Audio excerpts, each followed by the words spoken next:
52.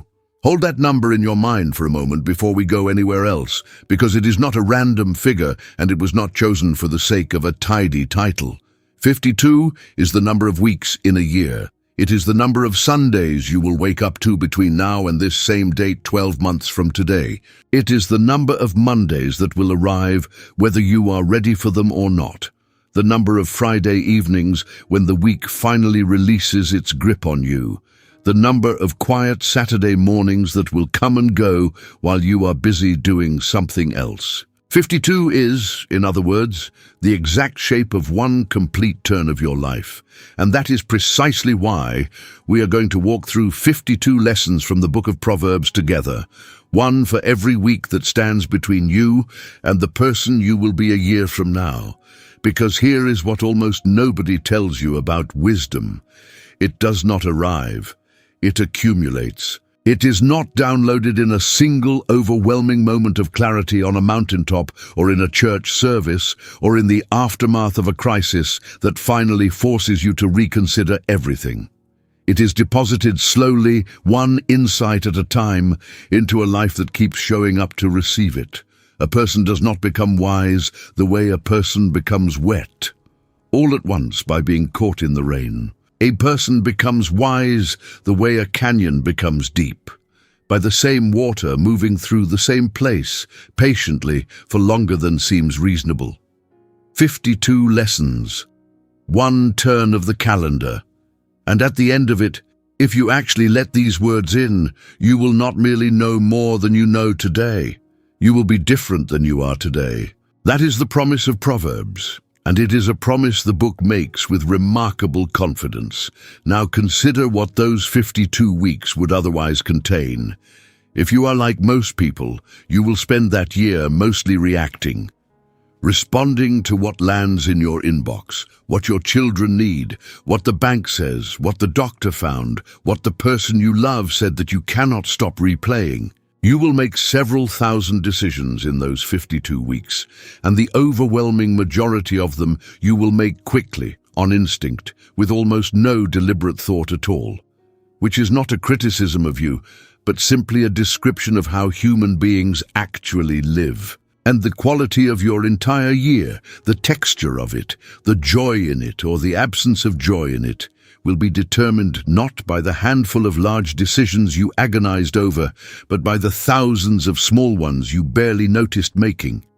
That is the territory Proverbs occupies, not the dramatic crossroads, the ordinary Tuesday, the tone you use when you are tired, the word you almost said and did not, the money you spent without thinking, the friendship you kept or let quietly lapse, the anger you fed and the anger you starved. Proverbs is the only book in all of Scripture that is written almost entirely about the unglamorous middle of a life. And it turns out that the unglamorous middle is where nearly all of your actual living happens. This is a study about joy and purpose, and we want to be honest with you from the very first minute about what those two words mean here, because both of them have been badly damaged by the way our culture uses them. Joy, in the world's vocabulary, has come to mean a pleasant emotional state, something you feel when circumstances cooperate. Purpose has come to mean a grand calling, a singular destiny, something enormous you are supposed to discover and then heroically fulfill. And so people go looking for joy in circumstances and looking for purpose in significance, and they end up exhausted and disappointed by both. Proverbs means something entirely different by both words. In Proverbs, joy is what happens to a life that has been aligned with the way reality is actually built. And purpose is not a destination you discover, it is a direction you walk. Wisdom in this book is not primarily about knowing things. It is about living in accordance with the grain of the universe rather than against it, the way a carpenter works with the grain of the wood rather than trying to force a cut across it. Work with the grain, and the wood cooperates. Work against it, and everything splinters, and you can be strong, sincere, hard-working, and well-intentioned, and still end up with a pile of splinters, because sincerity was never the issue. Direction was. So this is not a self-improvement series.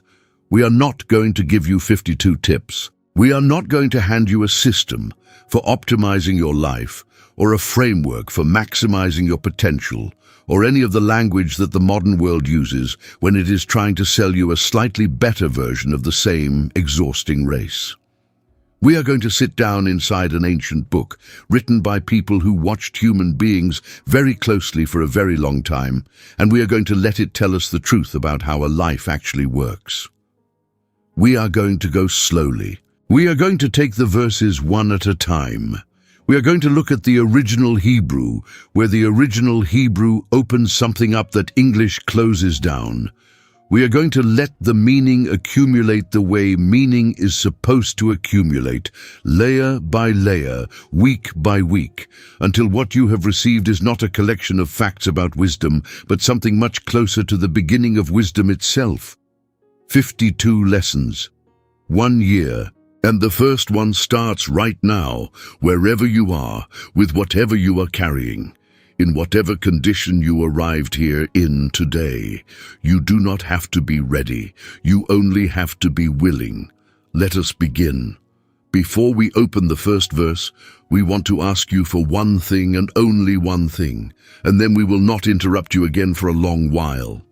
If this teaching is worth anything to you today, would you tap the like button, the thumbs up just below this video? That is the whole request. It is free, it takes a single tap, and it is over before you have finished reading this sentence. We are not asking because of an algorithm, or at least not primarily. We are asking because of a person. Somewhere out there tonight, there is someone who is going to open this platform because they cannot sleep, because something in their life has come apart, because they are trying to find their way back to something they lost. And whether these words ever reach that person depends, in a very ordinary and mechanical way, on how many people before them decided that this was worth passing along. Your tap is not a favor to us. It is a small, quiet gift to a stranger you will never meet and never hear from. And that is a rather beautiful thing to be able to do with 1 second of your life.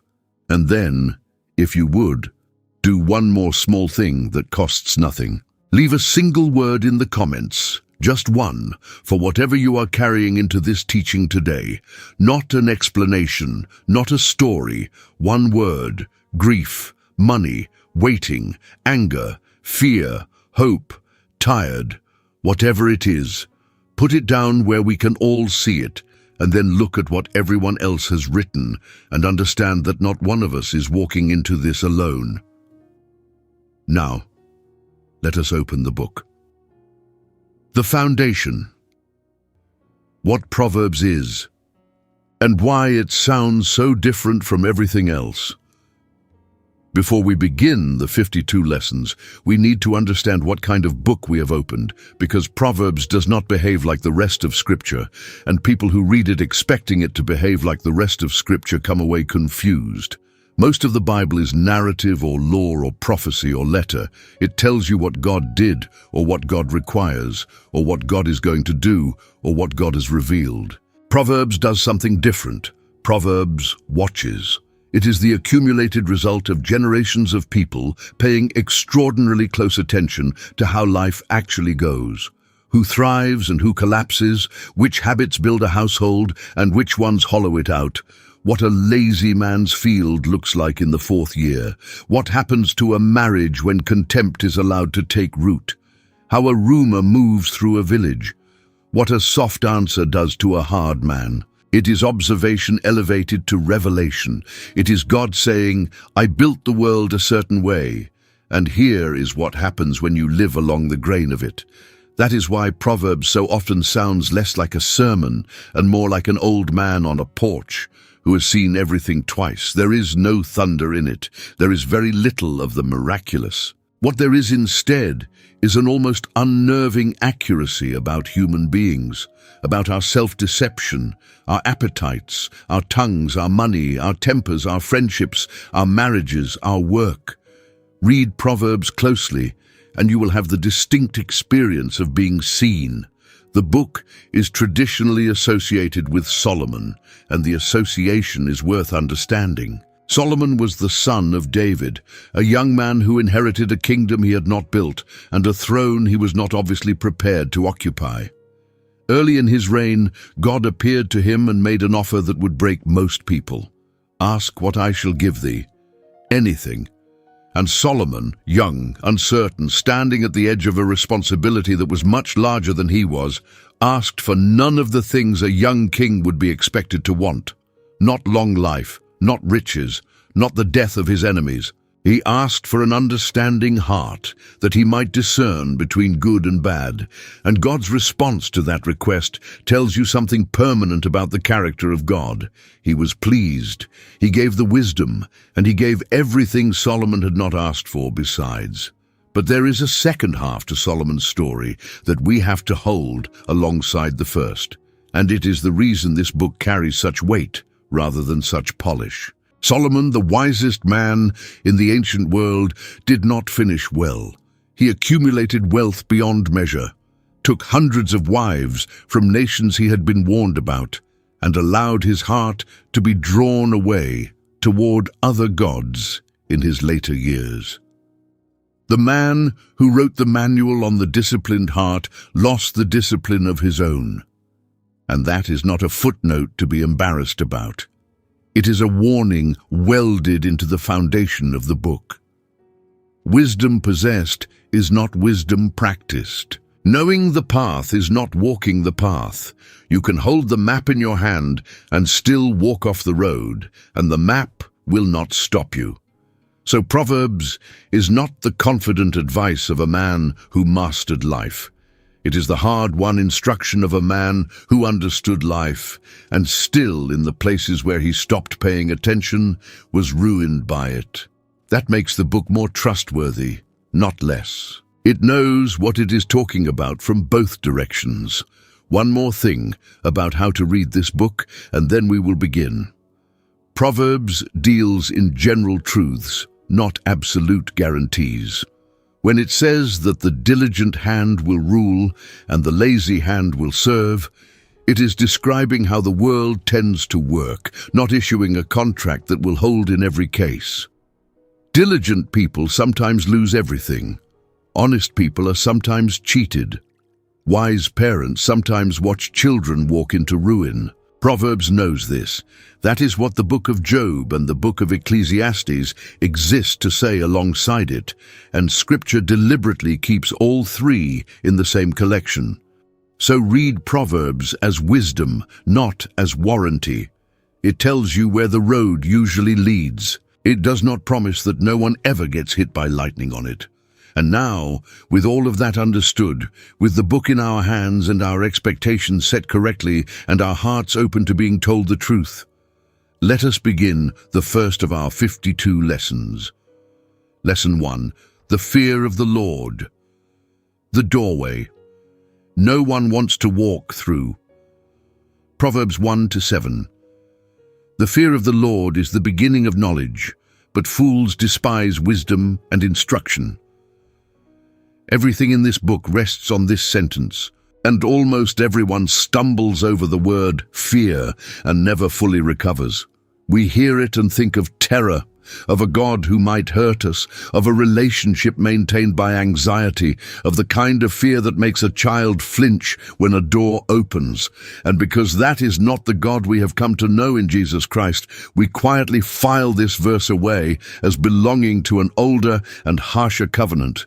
And in doing so, we lose the foundation of everything Proverbs is about to build.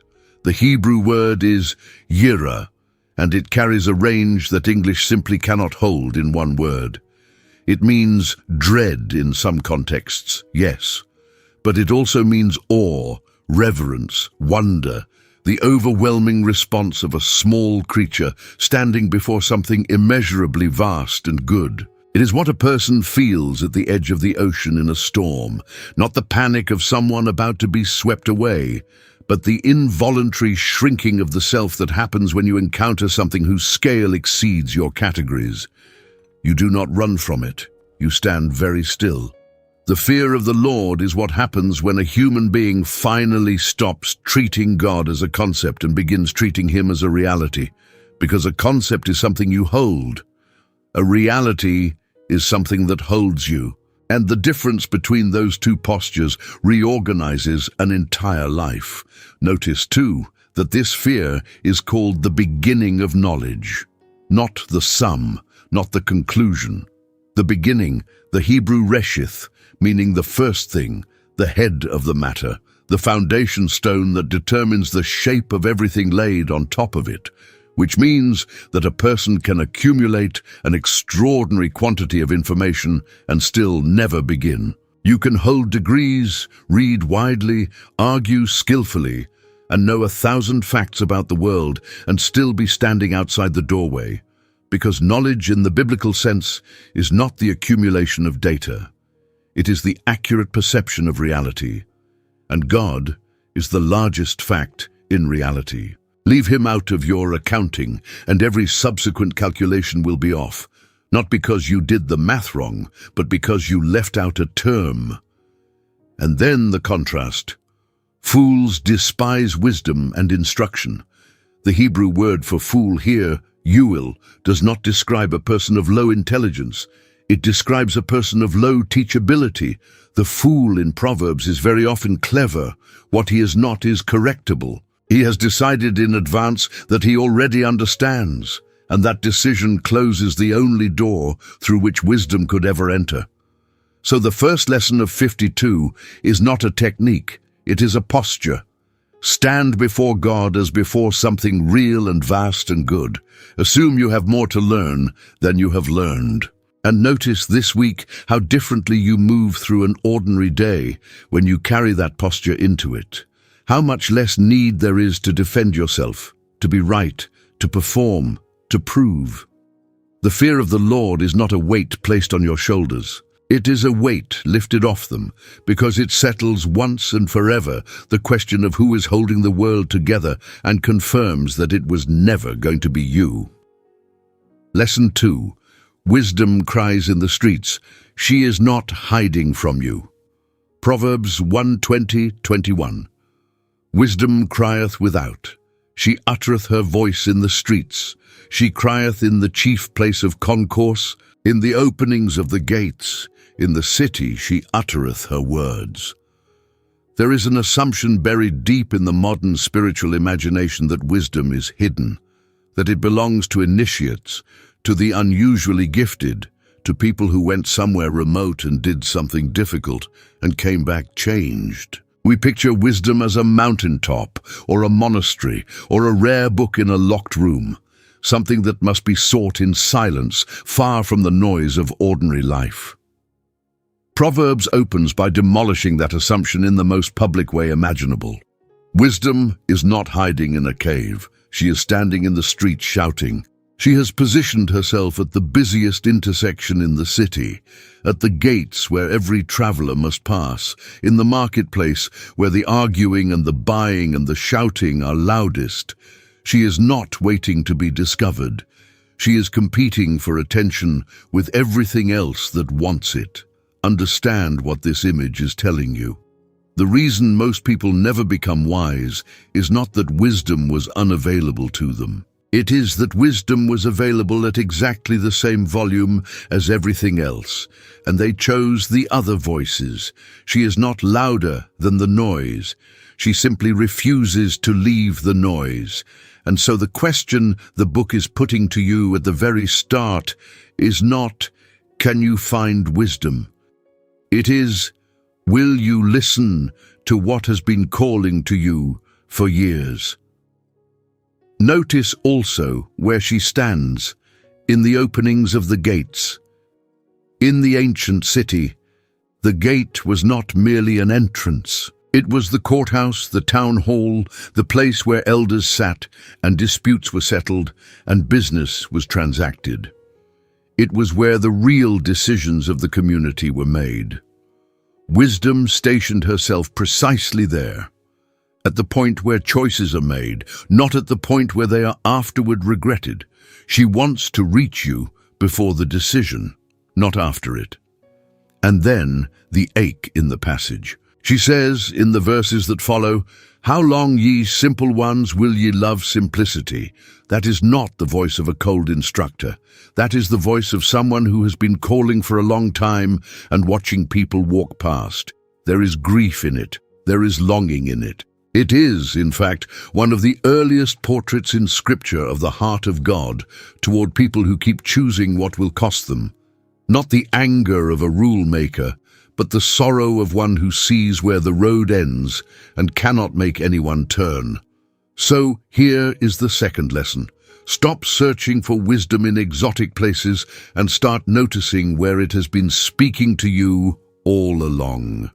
In the counsel of the person who told you the hard truth you did not want. In the consequence, you keep experiencing and keep explaining away.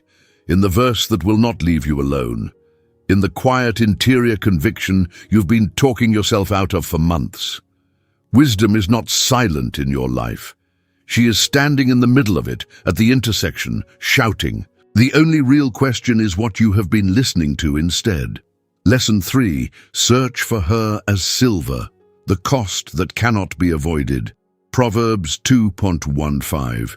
My son, if thou wilt receive my words and hide my commandments with thee, so that thou incline thine ear unto wisdom and apply thine heart to understanding, yea, if thou criest after knowledge and liftest up thy voice for understanding, if thou seekest her as silver and searchest for her as for hid treasures, then shalt thou understand the fear of the Lord and find the knowledge of God.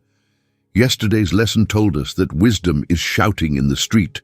Today's tells us to dig for her like buried silver. Those two images sit right next to each other in the same book, and they are not a contradiction. They are the two halves of one truth. Wisdom is freely offered, and it is not cheaply obtained.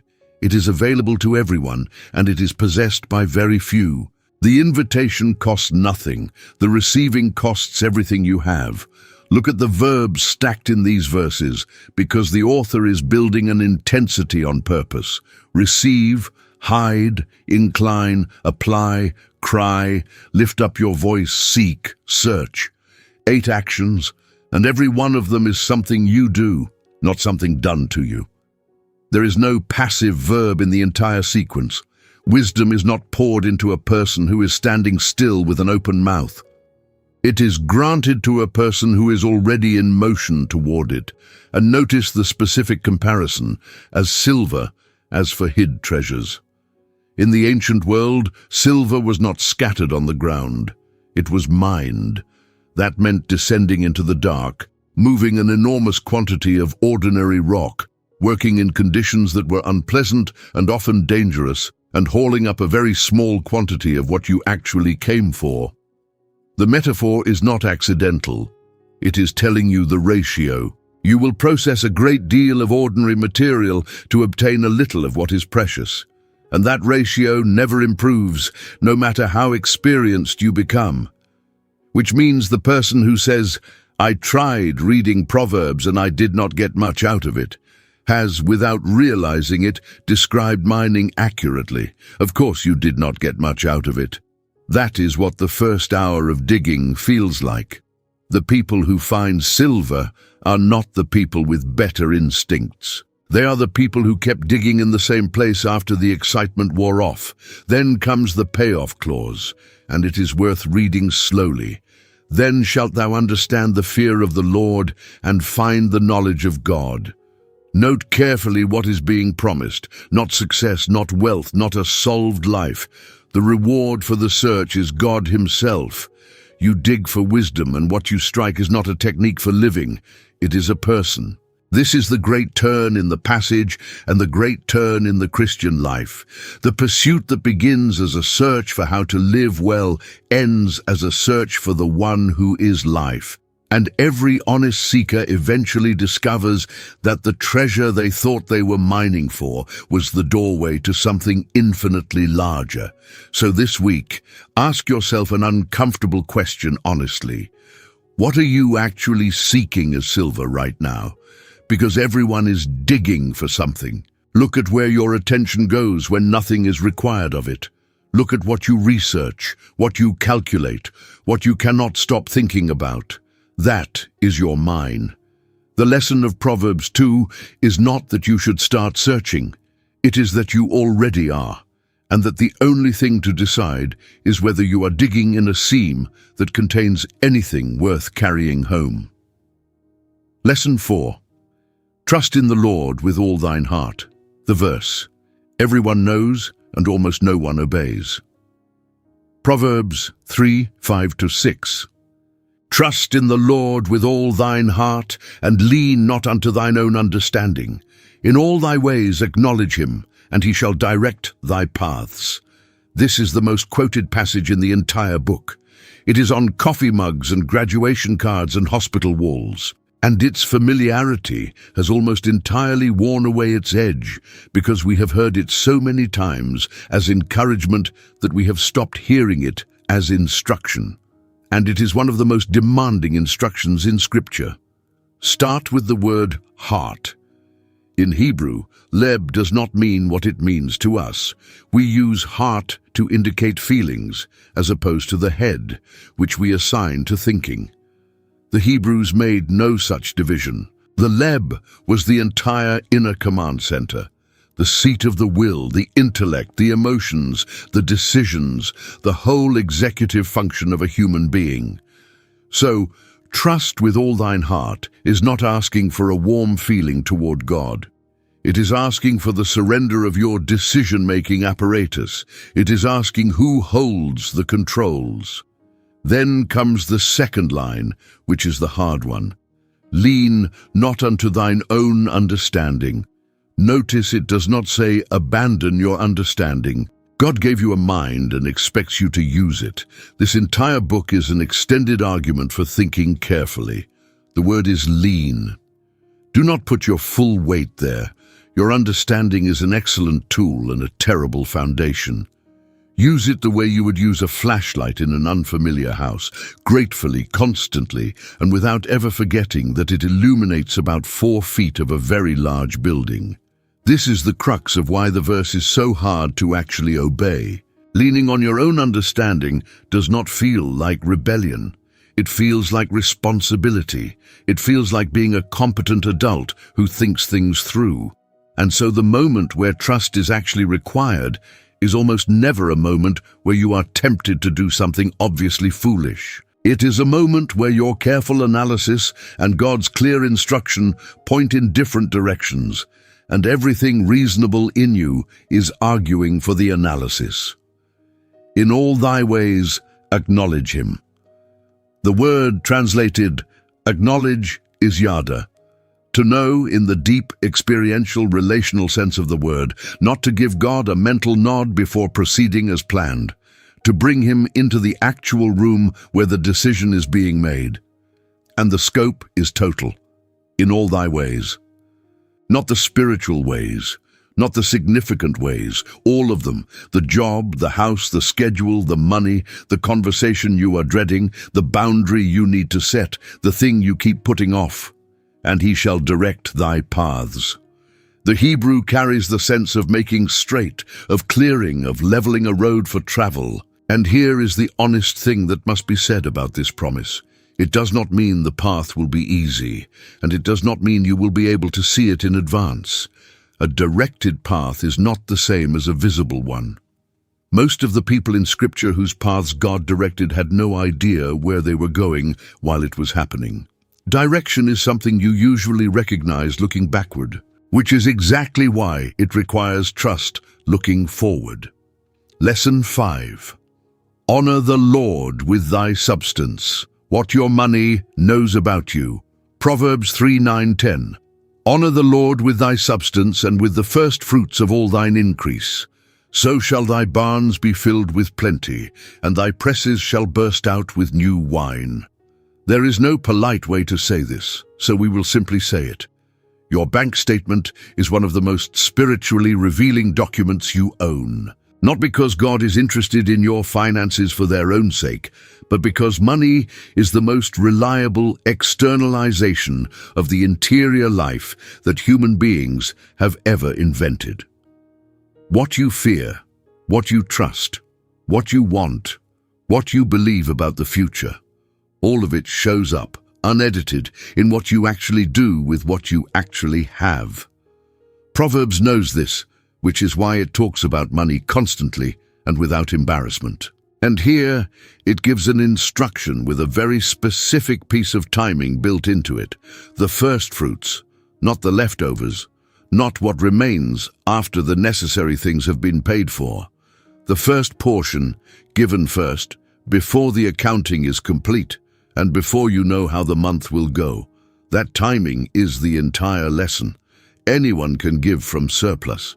Giving from surplus requires no faith whatsoever, because by the time you know it is surplus, the risk is already gone. First fruits giving means releasing something before you know whether you can afford to release it. It is a deliberate act of putting God ahead of your own security in the actual sequence of events, not merely in your stated priorities. And it works on you precisely because it costs something. It breaks the grip of a very quiet and very common idolatry, the belief that money is what stands between you and disaster. In the agricultural world, this instruction came from, first, fruits meant something even sharper than it means to us. A farmer brought the first of the harvest before he knew whether the rest of the harvest would come in. Weather could still ruin everything. Blight could still take the field. To bring the first sheaf to God was to make a statement with your hands that you could not yet make with your ledger. I believe the one who gave me this beginning will give me the rest. Now, the promise attached, barns filled, presses bursting, must be handled with the care we established at the beginning of this study. This is wisdom literature, not a contract. Proverbs is describing the general shape of a generous life, not guaranteeing that every giver will become wealthy. Anyone who has watched a faithful, generous believer walk through financial hardship knows that the verse cannot be read as a mechanism. But here is what does hold, universally and without exception. A person who gives first is a person who is no longer owned. And that freedom is a form of abundance that no balance can produce and no downturn can take away. So the question for this week is not how much you give. It is when. Look at your actual sequence. If God receives what is left over, then God is, in the honest architecture of your life, the lowest priority on the list, regardless of what you would say if someone asked. Move him to the front of the sequence and watch what it does to the fear. Not because the numbers change, because you do. Lesson 6. Despise not the chastening, reading your hardest season correctly. Proverbs 3:11-12. My son, despise not the chastening of the Lord, neither be weary of his correction. For whom the Lord loveth, he correcteth, even as a father the son in whom he delighteth. This is one of the most difficult lessons in the 52, and we want to handle it carefully because it is very easily misused and has been used badly against hurting people for centuries. So let us begin with what this verse does not say. It does not say that every hardship in your life is a punishment from God. It does not say that your illness, your loss, your grief, or your disaster was administered as a corrective measure. Scripture is emphatic elsewhere that we live in a broken world where suffering falls on the just and the unjust alike. And anyone who tells a grieving person that their tragedy was God's discipline has committed pastoral malpractice. What this verse says is something narrower and far more hopeful, that God is actively involved in the formation of the people he loves, and that his involvement includes correction. The Hebrew word is musar, which is the great word of the book. It appears throughout Proverbs and means instruction, discipline, training, the whole process by which an unformed person is shaped into a formed one. It is closer to the training of an athlete than the punishment of a criminal. It is corrective, not retributive. Its aim is capacity, not payment. The instruction has two halves, and both are worth noticing. Do not despise it. Do not treat it as an insult, an injustice, a sign that God has turned against you. And do not be weary of it. Do not let it exhaust you into cynicism. Do not let the length of the process convince you it has no end. Those are the two ways people fail under correction. Some become resentful, others simply become tired. The verse addresses both. And then the reasoning, which is the heart of the passage, for whom the Lord loveth, he correcteth. Reverse that sentence and feel its weight. The absence of correction is not a sign of favor. A father who never corrects a child is not a loving father. He is an absent one, or a cowardly one, or one who has quietly stopped believing the child is capable of becoming anything. Correction is evidence of investment. It means someone still believes you are going somewhere. Notice the final phrase especially. Even as a father, the son in whom he delighteth. Delight, not tolerance, not obligation, not grim duty. The God who is doing the shaping is doing it while delighting in the one being shaped. That single word transforms the entire experience of being under God's hand because it settles the question that torments people most in hard seasons, the question of whether God has grown cold toward them. The discipline is not withdrawal of affection. It is affection at work. Here, then, is the practical wisdom for this week. When something in your life is being pressed on, a habit exposed, a self-deception cracked open, a comfort removed, a pattern you have defended for years finally becoming undeniable, do not immediately ask, "Why is this happening to me?" Ask instead, "What is being formed in me?" Those two questions produce completely different years. One of them leaves you a victim of your circumstances. The other leaves you a student of them. And only one of those two people comes out of the season with anything to show for it. Lesson 7. Happy is the man that findeth wisdom, the joy that is built, not felt. Proverbs 3:13-18. Happy is the man that findeth wisdom, and the man that getteth understanding. For the merchandise of it is better than the merchandise of silver, and the gain thereof than fine gold. She is more precious than rubies, and all the things thou canst desire are not to be compared unto her.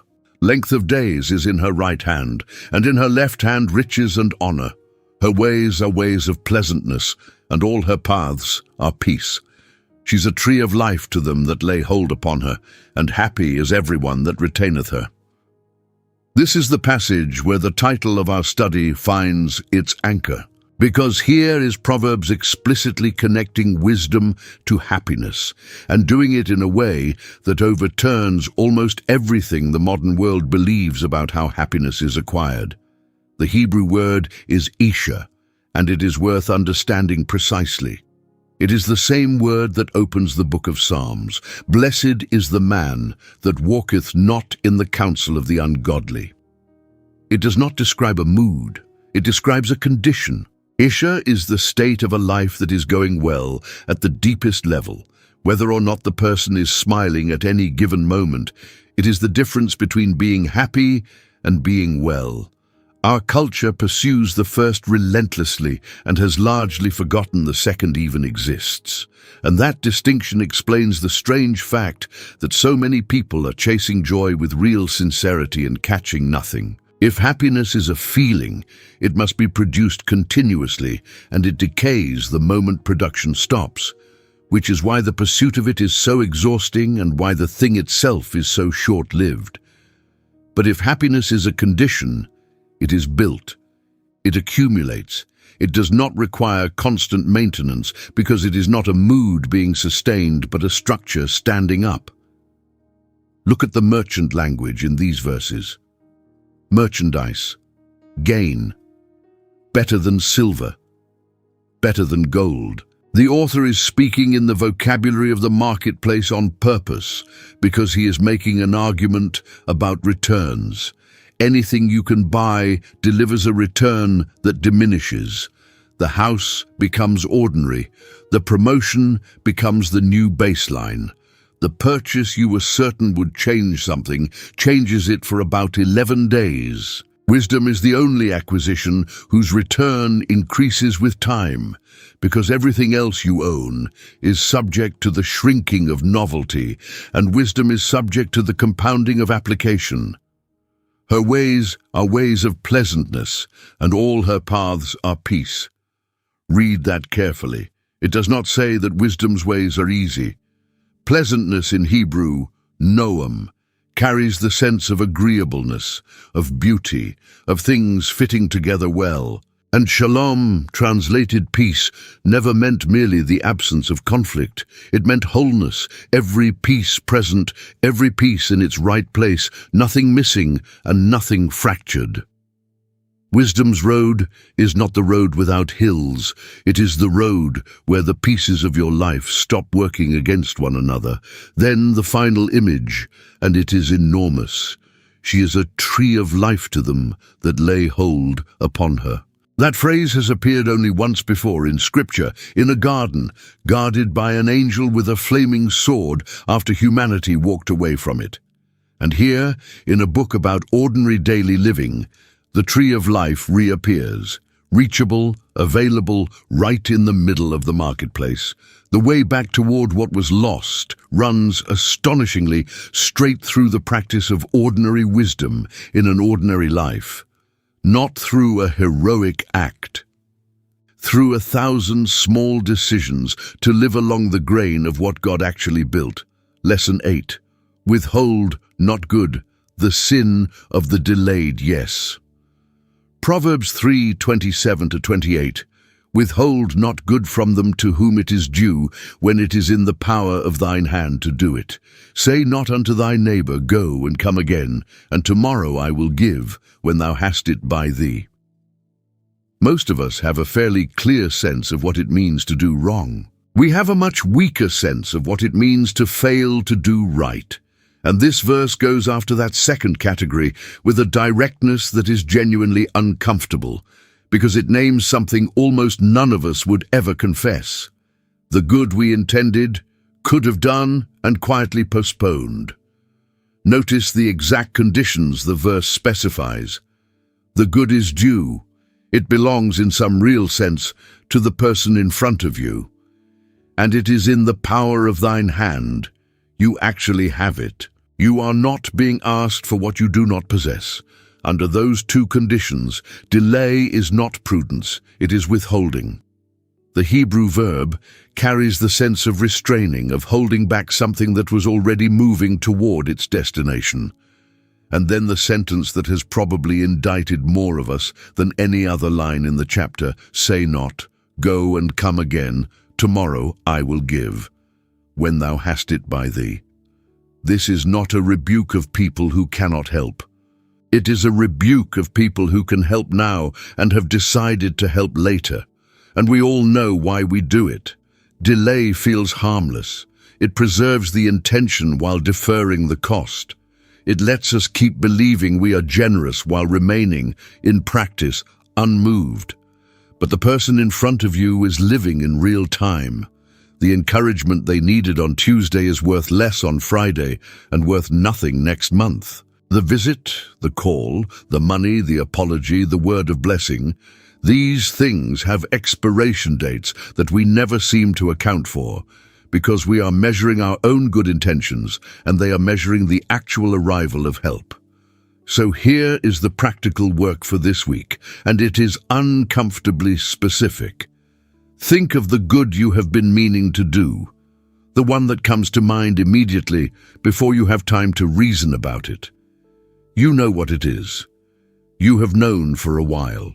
It is in the power of your hand. Do it this week, not because delay is a great sin, but because the version of you who acts on the third day of intending is a different person than the version who acts on the 300th. And you are choosing, right now, which of those two people you are becoming. Lesson 9, wisdom is the principal thing, the cost of the first purchase. Proverbs 4:7. Wisdom is the principal thing, therefore get wisdom, and with all thy getting, get understanding. There is a translation note worth pausing on here, because the Hebrew is doing something the English partly hides. The word rendered principal thing is reshape again, the first thing, the beginning, the head. But there is a second reading the phrase permits, and that many scholars favor. Wisdom is the first thing, therefore get wisdom, meaning buy it first, before the other purchases, with the first of your resources, not the last. That reading turns the verse from a general compliment about wisdom into a hard statement about sequence and cost. It is not saying wisdom is important, everyone agrees wisdom is important, agreement is free. It is saying wisdom is the acquisition you make before the others, with resources you would rather have spent elsewhere. And there is a rabbinic reading of the second half, with all thy getting, get understanding, that is even sharper. At the cost of everything you have, get understanding. Whatever the price turns out to be, pay it, which implies the price is real and that most people, when they discover it, decline, because wisdom is genuinely expensive. It costs the comfort of being right. It costs the loss of illusions you were fond of. It costs the humiliation of receiving correction from someone younger or less impressive or previously dismissed. It costs the surrender of a self-image you have been maintaining for years at considerable effort. Notice also the imperative repeated 3 times in a single verse. Get, get, get. This is not language of receiving, it is language of acquiring. Something has to be actively obtained, pursued, paid for. Nobody drifts into wisdom. Time alone does not produce it, which is why there are foolish old people and wise young ones, and why the assumption that you will naturally become wiser as the years pass is one of the most quietly dangerous assumptions a person can hold. So this week, name the price. Ask yourself what it would actually cost you, specifically, to become wiser than you currently are. What would you have to admit? Who would you have to listen to? What position would you have to release? The answer to that question is not an abstraction. It is an invoice. And Proverbs 4:7 is telling you, with all the urgency it can gather, that it is worth paying. Lesson 10. Keep thy heart with all diligence. Guarding the spring, not the river. Proverbs 4:23. Keep thy heart with all diligence, for out of it are the issues of life. If you were permitted to take only one verse from this entire book into the rest of your life, a strong case could be made for this one. It is the hinge on which the whole moral psychology of Proverbs turns, and it identifies with remarkable precision where the real work of a human life happens. The word keep is natsar, to guard, to watch over, to protect the way a sentry protects a position. It is a military word, and with all diligence translates a Hebrew construction that literally reads, above all guarding, meaning guard this more than you guard anything else you guard, more than your reputation, more than your money, more than your health, more than your time, this above all. Why? For out of it are the issues of life. The word rendered issues is totsaiot, and it means outflowing springs, the sources from which water emerges. The image is hydrological. Your heart is not a container that holds your life.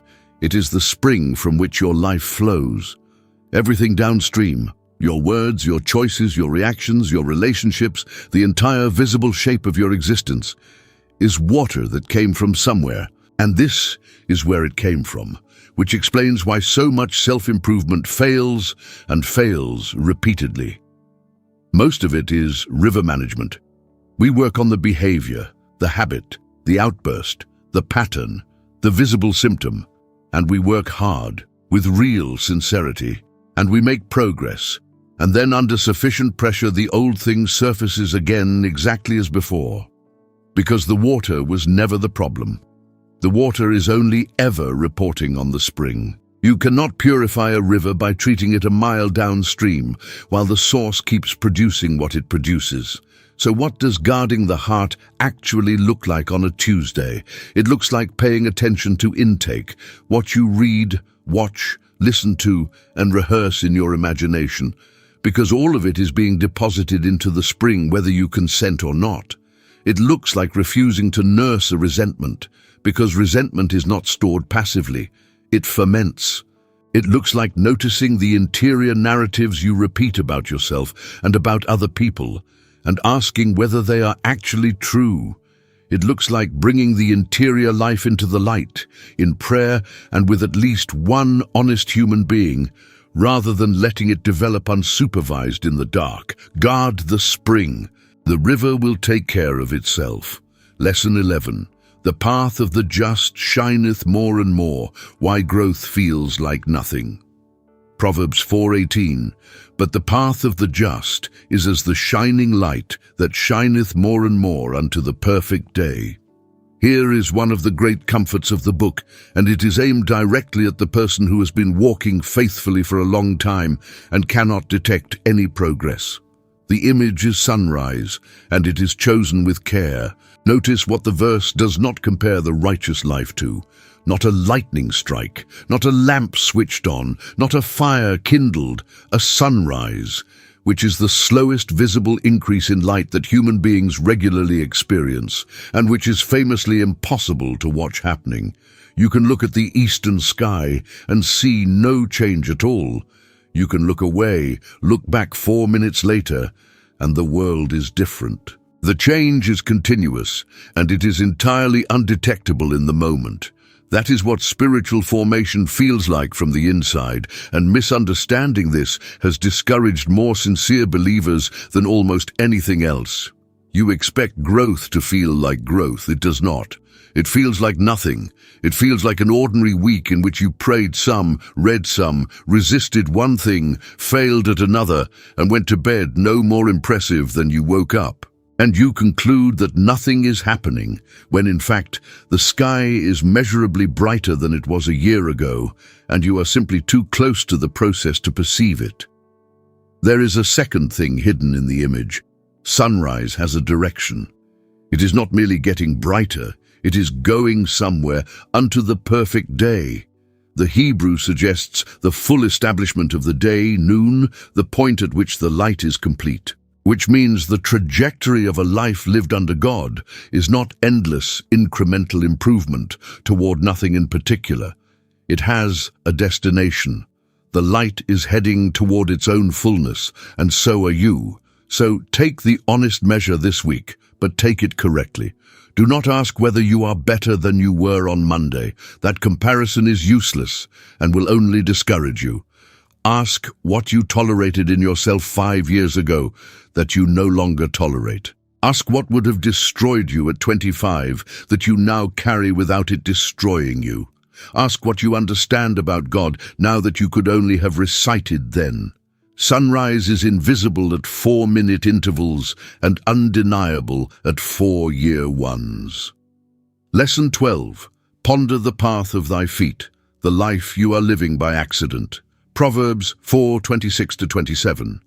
Ponder the path of thy feet, and let all thy ways be established. Turn not to the right hand, nor to the left. Remove thy foot from evil. The word translated ponder is palas, and it does not mean to think about vaguely. It means to weigh, to make level, to measure with a scale or a plumb line. It is a builder's word and a merchant's word. It implies deliberate, precise assessment, the kind of thing you do with an instrument, not the kind of thing you do while driving. And the object of that assessment is the path of thy feet, not your intentions. Not your values, not your beliefs about yourself, your feet, the actual physical, observable record of where you have been going, because there are two versions of every life, the one a person believes they are living, and the one their calendar and their spending and their attention would testify to under oath. Proverbs is asking you to weigh the second one. This is genuinely disorienting the first time a person does it honestly. Most of us have never audited our own trajectory. We assume we are moving toward the things we care about because we care about them sincerely, and sincerity feels like motion. But a path is made of steps, and steps are made without much thought. And 1,000 unexamined steps in a slightly wrong direction will put you somewhere you never chose and never intended and cannot easily explain. Notice the sequence in the verse. Ponder first, then the ways are established. The Hebrew word for established, kun, means made firm, made secure, set in place. Stability is downstream of examination. A life becomes solid, not because a person tried harder, but because a person finally looked clearly at where they were going and adjusted while the adjustment was still small. So here is the assignment for this week, and it will take you 20 minutes. Open your calendar for the last month and your bank statement for the last month, and read them as biography rather than administration. They will tell you, without flattery and without excuse, what you have actually been building. Then ask one question. If I continue on exactly this path for 10 more years, where do I arrive? Most people have never asked it, and the ones who ask it early enough do not need the crisis that eventually asks it for them. Lesson 13. Rejoice with the wife of thy youth, faithfulness as a source of joy. Proverbs 5:15-19. Drink waters out of thine own cistern, and running waters out of thine own well. Let thy fountain be blessed, and rejoice with the wife of thy youth. And be thou ravished always with her love. We need to handle this passage with care, because it sits inside a chapter of stern warning about adultery, and if we read only the warning, we will miss what is actually the most surprising thing about it. Proverbs does not argue for faithfulness primarily on the grounds that unfaithfulness is forbidden. It argues for faithfulness on the grounds that it is where the joy actually is. Look at the language. Drink from your own cistern. Let your fountain be blessed. Rejoice. Be ravished. The Hebrew shagar, which means to be intoxicated, to reel, to be carried away. This is not the vocabulary of grim duty. It is the vocabulary of delight, applied deliberately and pointedly to the covenant you already have rather than the one you are being tempted toward. And that is the deep strategy of the chapter. It does not tell the tempted person to want less. It tells them they are looking for the right thing in the wrong place. The ancient world understood cisterns and wells in a way we have to work to recover. A private well was security. It was life. It was the difference between a household that survived a dry season and one that did not. To have your own water was to be free of dependence on sources you could not control or trust. Faithfulness, in this image, is not restriction. It is possession of something dependable in a world full of water that will not be there when you need it. There is a hard truth underneath this for anyone in a long partnership, and it applies well beyond marriage. Delight in what you have is not automatic, and it does not sustain itself. It is cultivated or it dies, quietly, without any dramatic event, simply through inattention. The love that reels and is carried away is not the love that requires nothing. It is the love that was tended by two people who kept choosing to notice each other after the noticing stopped being involuntary. And to the one reading this, whose covenant has already been broken from either side of it, this passage is not here to condemn you. Proverbs is a book of instruction, not a court of final judgment, and the God of this book has spent all of Scripture rebuilding what people have wrecked. The word to you is not despair. It is that the wells can be dug again, that faithfulness is available starting today, regardless of what yesterday contained, and that grace has never once refused to work with damaged material. Lesson 14. Go to the ant, the discipline that needs no supervisor. Proverbs 6:6-8. Go to the ant, thou sluggard. Consider her ways and be wise, which having no guide, overseer, or ruler, provideth her meat in the summer, and gathereth her food in the harvest. There is something almost comic about the fact that the God of Scripture, wishing to instruct the human race about work, points to an insect. not to a lion or an eagle or any of the noble creatures that make good heraldic symbols. An ant, something you would step on without noticing. Go look at it, says the text, and take notes. And the specific thing to observe is named precisely, having no guide, overseer, or ruler. 3 words for 3 kinds of external authority.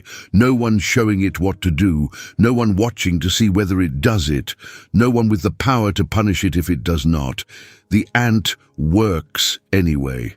That is the entire point of the illustration. Its diligence is not a response to supervision, it is internal. This lands with unusual force in our moment, because more people than at any previous time in history now work without anyone watching. And what almost everyone discovers, sooner or later, is that our discipline was substantially propped up by observation. Remove the overseer, and the truth about a person's work ethic emerges within about 3 weeks. Proverbs identifies this with uncomfortable accuracy several thousand years early. The question is not whether you work when someone is watching. The question is what happens when no one is. The second thing the ant demonstrates is timing. It provides meat in the summer and gathers in the harvest, meaning it works according to the season rather than according to how it feels. Summer is not when the ant is hungry. Summer is when the food is available. This is the whole substance of foresight. Doing the thing that is possible now for the sake of a need that is not yet urgent. Almost every serious failure of a human life traces back to a violation of that principle, because we are creatures who respond powerfully to urgency and very weakly to importance. So this week, find the summer work in your own life. It is whatever is currently possible and not currently pressing. The conversation before the resentment hardens, the savings before the emergency, the appointment before the symptom worsens, the skill before the industry shifts, the prayer before the crisis. Nobody is going to make you do it. That is precisely the point. Go look at the ant. Lesson 15. 6 things the Lord hates. What destroys a community? Proverbs 6:16-19. These 6 things doth the Lord hate, yea, 7 are an abomination unto him: a proud look, a lying tongue, and hands that shed innocent blood, an heart that deviseth wicked imaginations, feet that be swift in running to mischief, a false witness that speaketh lies, and he that soweth discord among brethren. This is a rare passage.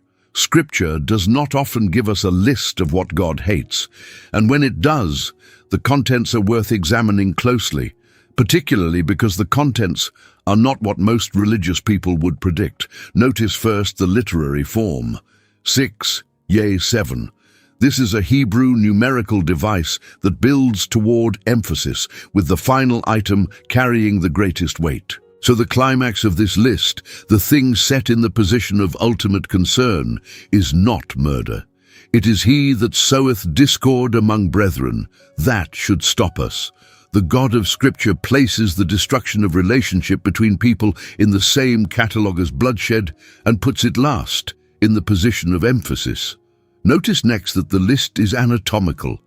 Eyes, tongue, hands, heart, feet, mouth. And then the 7th, which is not a body part, but a total activity involving all of them. The picture being drawn is of an entire person organized toward damage. Pride begins in how you look at people. It travels to what you say about them. It reaches the hands and the feet, and it culminates in a person whose whole being has become an instrument for pulling apart what God has joined together. And it begins with a proud look. Literally, in Hebrew, haughty eyes, eyes lifted up. Pride is listed first because it is the source of the rest. Every other item on this list requires first having decided that another person matters less than you do. You cannot lie to someone you genuinely regard as your equal before God. You cannot casually destroy a reputation while genuinely seeing the person behind it. The eyes go first and everything else follows. The discord sower is worth one more moment, because this is the sin that hides most successfully inside respectable religious communities. It rarely announces itself. It works through the shared concern, the prayer request with details, the observation offered in confidence, the question that plants a suspicion without ever stating one. It is deniable at every step, and it is capable of dismantling in 6 weeks what took 20 years to build, which is precisely why it appears where it appears on this list. Lesson 16. Bind them continually upon thine heart, wisdom that speaks when you are asleep. Proverbs 6:20-22. My son, keep thy father's commandment, and forsake not the law of thy mother. Bind them continually upon thine heart, and tie them about thy neck. When thou goest, it shall lead thee. When thou sleepest, it shall keep thee. And when thou awakest, it shall talk with thee. The promise in the second half of this passage is extraordinary and easily skimmed past. Read it again slowly. Truth that has been genuinely internalized will lead you while you are moving, guard you while you are unconscious, and speak to you the moment you wake. That is a description of something that has stopped being information and become part of the operating system. This is the difference between knowing a truth and having a truth. Knowledge you have merely acquired is available when you consciously retrieve it, which means it is available in calm moments, when you have time to think, when you are already doing well. Truth that has been bound to the heart is available in the moments when there is no time to retrieve anything. The sudden bad news, the provocation, the temptation that arrives without warning. The 3 in the morning, when the mind goes to its worst places unsupervised. Notice which of the 3 promises is the strangest. When thou sleepest, it shall keep thee. What has been deeply internalized continues to work when you are not operating it. It shapes what your mind does with the unmonitored hours. Anyone who has memorized scripture over years knows this experience, waking with a verse already present, arriving from nowhere, addressing precisely the thing you had not yet consciously named. And the mechanism for getting truth to that depth is right there in the verse, and it is deflatingly unglamorous.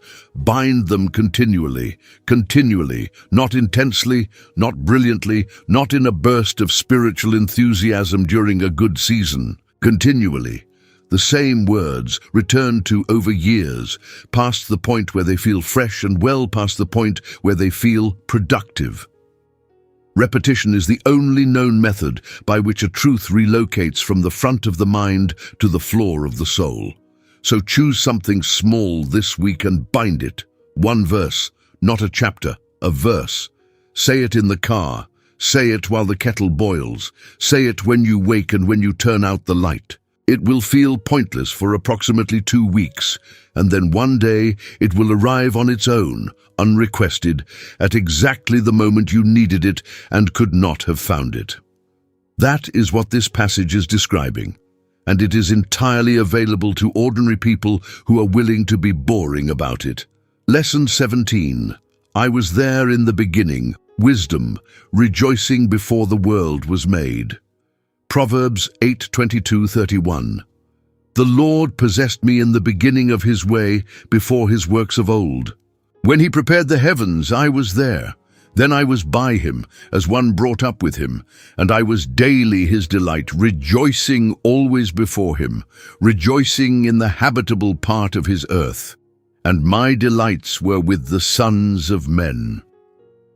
This is the passage where Proverbs suddenly stops giving practical instruction and lifts off into something breathtaking. Wisdom, who has been shouting in the street and calling from the gates, now speaks about where she was before there was a street to shout in. The claim is that wisdom is not a human invention.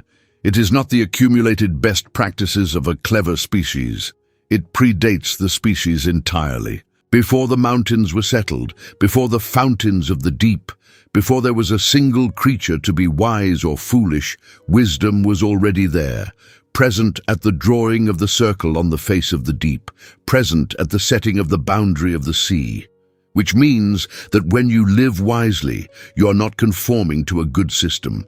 You are aligning yourself with the architecture of the universe, but the astonishing part of this passage is not the cosmology. It is the emotional tone. Read it again. I was daily his delight, rejoicing always before him. The Hebrew word carries the sense of playing, of laughing, of the movement of a child.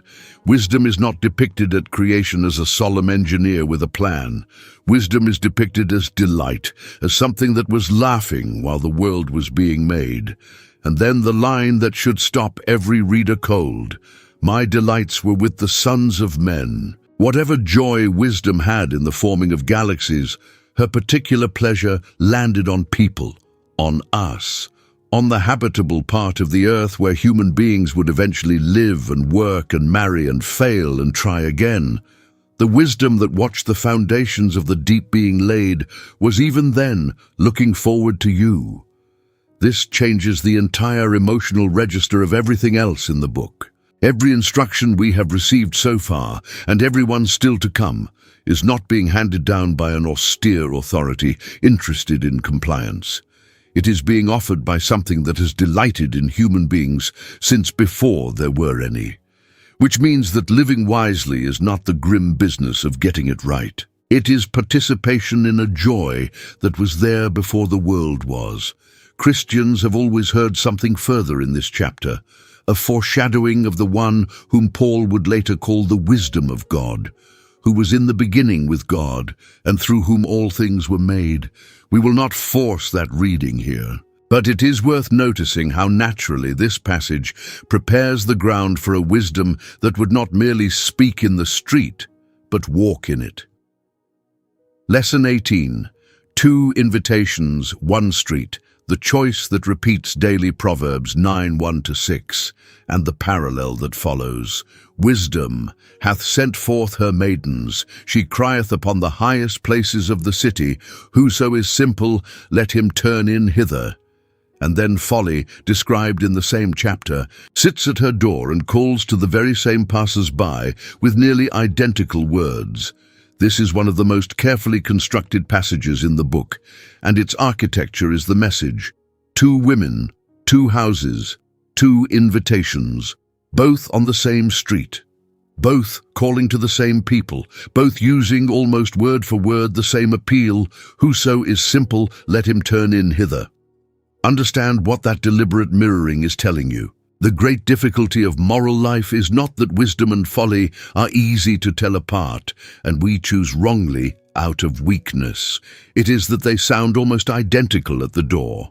Both offer welcome, both offer food, both offer relief from whatever you are carrying.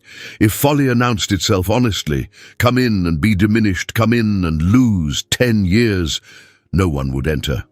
It does not. It says exactly what wisdom says, in the same warm tone, from a house on the same street. So how do you tell them apart? The passage gives you exactly one reliable difference, and it is not in the invitation. It is in what is disclosed. Wisdom shows you the whole house. She has built it, hewn out her 7 pillars, killed her beasts, mingled her wine, furnished her table. Everything is visible. Folly's house has one feature the text mentions, and the guest does not see that her guests are in the depths. The distinguishing mark is concealment. Wisdom tells you the cost in advance. Folly gets you inside first. That gives you a usable test for an ordinary week, and it is remarkably effective. When you are being drawn towards something, ask, is anything here being hidden from me? Is this invitation asking me not to think, not to check, not to tell anyone, not to wait until tomorrow? Urgency and secrecy are the 2 doorposts of folly's house. Wisdom has never once needed you to decide quickly and tell no one. And notice that both women call to the simple, the Hebrew petty, the person who has not yet decided, who is open, who could go either way. That is not an insult, it is a description of a moment. You stand at that intersection several times a week, and the invitations are always both being issued.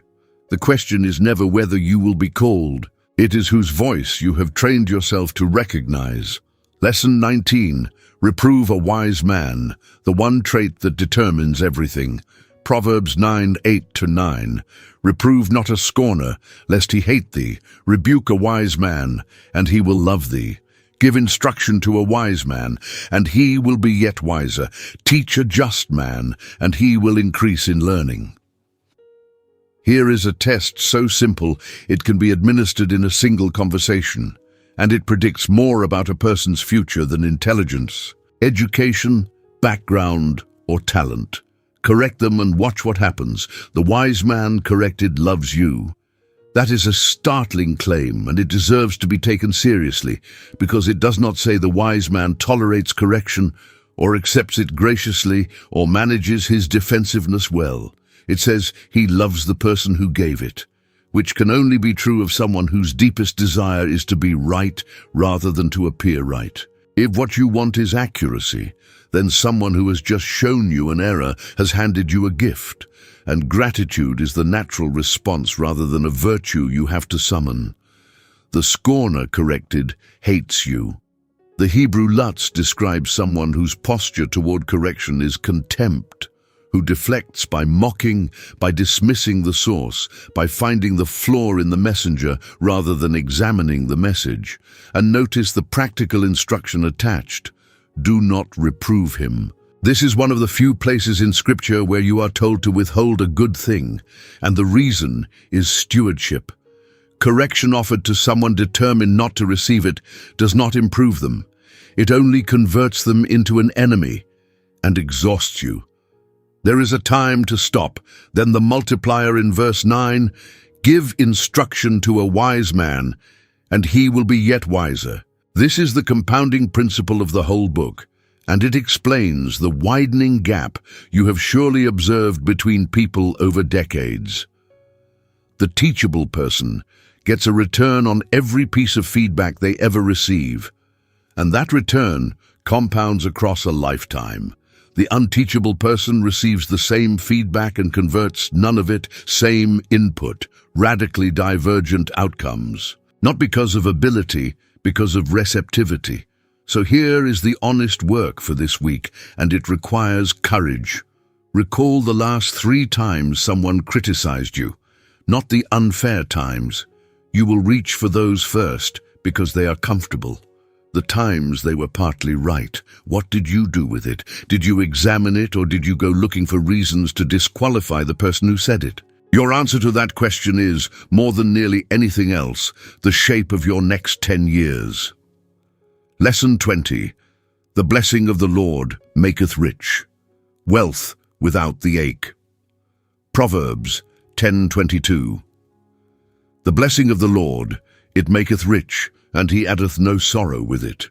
There is a whole philosophy of prosperity packed into the second half of this verse, and it is not the philosophy that usually gets preached under this heading. The interesting phrase is not maketh rich, it is he addeth no sorrow with it. The implication is unavoidable. There is a kind of wealth that arrives with sorrow attached. Everyone who has watched a life closely knows this to be true. There is money that costs a marriage. There is a promotion that costs a relationship with a child that cannot afterward be repaired. There is a house that costs the years of peace that were traded for its mortgage. The wealth is real in every case. So is the sorrow. And the sorrow was not an unlucky side effect. It was part of the purchase price, and it was disclosed nowhere on the invoice. The Hebrew word for sorrow here, etzeb, carries the sense of pain, toil, grievous labor, the same root used in Genesis for the painful labor that entered the world after the fall. What Proverbs is describing is the difference between increase that comes as gift and increase that is extracted by force from a life that could not really afford it. And this gives you an unusually practical diagnostic, one you can apply to any opportunity that appears in front of you. Do not ask only what this will produce. Ask what it will require, and specifically what it will require from the parts of your life that no one is counting. What will it take from your sleep, your health, your marriage, your integrity, your presence with your children, your capacity to sit still with God? If the answer is substantial, then the gain is not what it appears to be, because you are paying in a currency the ledger does not record. None of this is an argument against ambition, And Proverbs is emphatically not a book that admires passivity. It praises the diligent hand relentlessly.